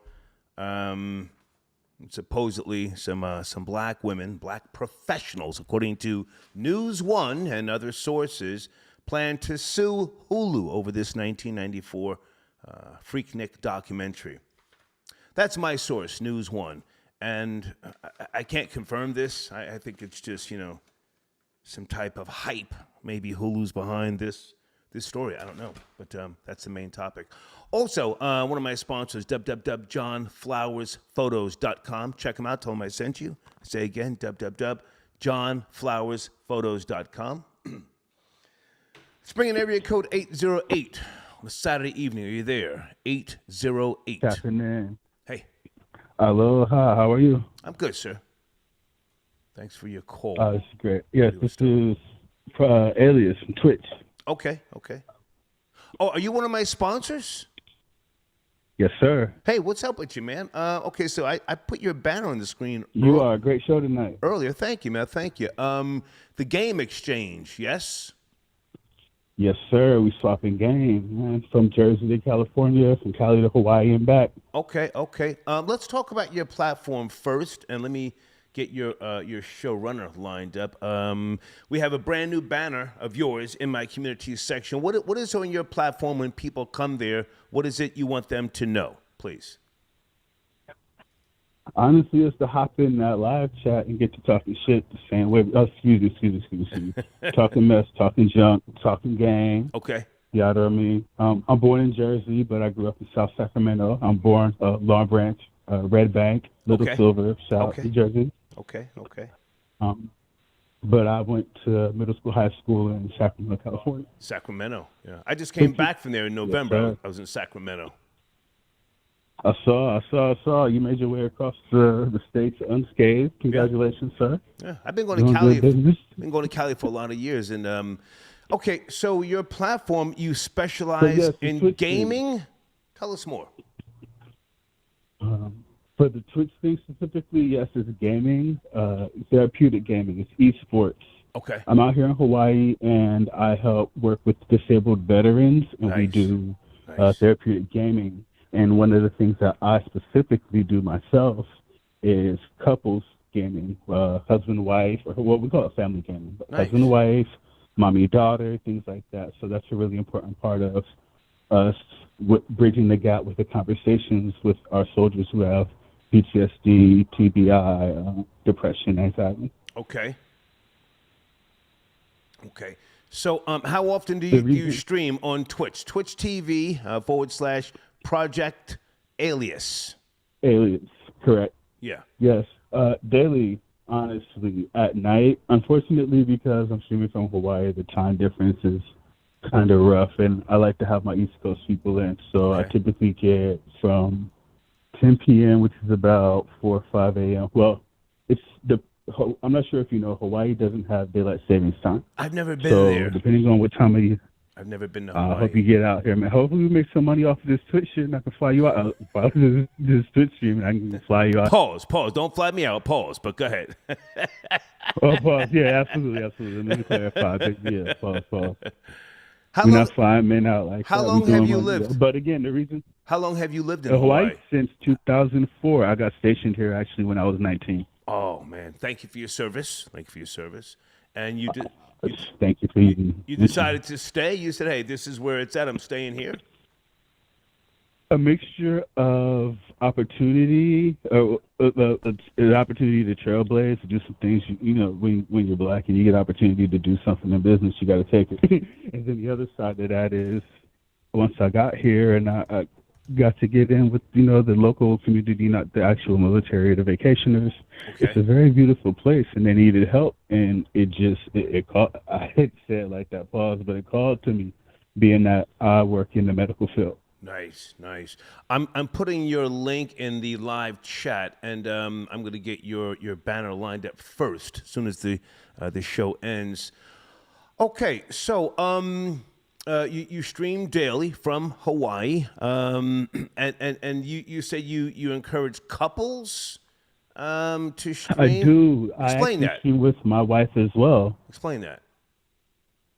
A little more detail on that. Oh, absolutely. From Fortnite to duos, me and my wife will stream together. Okay. Some cool. Her sister and her husband, my brother-in-law, they make a couple $100 off a gaming together. Nice. So it's very lucrative. Okay. Yeah. Full disclosure, quick disclosure. 1 month made about $500 off a gaming with my girl. So side money. Okay. For brothers. Some quick side money. Play a couple games with your lady, man. Then she gonna go to bed, hop on with your homies, and get a couple extra $100. But anyway, happy life, man. Go ahead and take care of her. Put her to bed early, right? That's what they you say. I don't agree, but that's what they say. Okay, so hey, man. I want to make sure that you have a wrench in my live chat.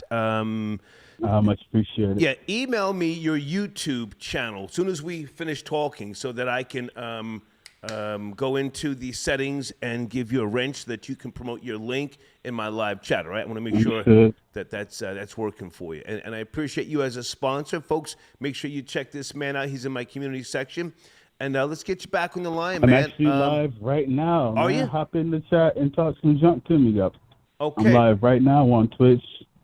Running Fortnite. If you guys play Fortnite, hop in. Okay. Don't leave here, man. Jump on. Stay on the Star Report. If you got to listen on your laptop and your cell phone, man, do both. Okay. Pull it up. It ain't hard, man. Send me that YouTube link via email right now, and I'll get that wrench for you going, man. I appreciate you calling in, all right? Not a problem. I appreciate it. Mahalo. Yes, sir. Thank you. Take care. Okay. All right. One of my sponsors tapping in. Okay, Rory, are you calling from a different phone now? Rory used to be able to get through. Now he's calling from a T-Mobile phone. Have you downgraded? What's going on, Rory? For some reason, T-Mobiles are an issue.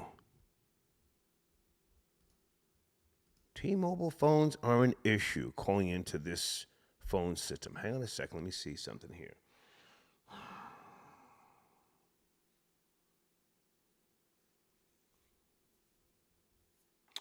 You know what? We're actually over the 2-hour mark. I think I'm going to end the show because I got to get up early, hit the gym. And Rory, we're going to have to get you back tomorrow. I'm probably going to do a show tomorrow. Tomorrow's Sunday. Thank you for chiming in on the discussion. Did prison make you a better person? Okay, Deeds, I got your text. Again, we did that topic years ago. Not to clown people, but I have found my own little, consensus that, guys come out from prison and they, it's like they slow down. And I'm not saying that they were traumatized in prison. I'm just saying for some reason that maybe they just got older. Maybe it was the regiment in the penitentiary, the authority, if you will, But hey, you guys enjoy the rest of your evening, and I will see you tomorrow. Take care.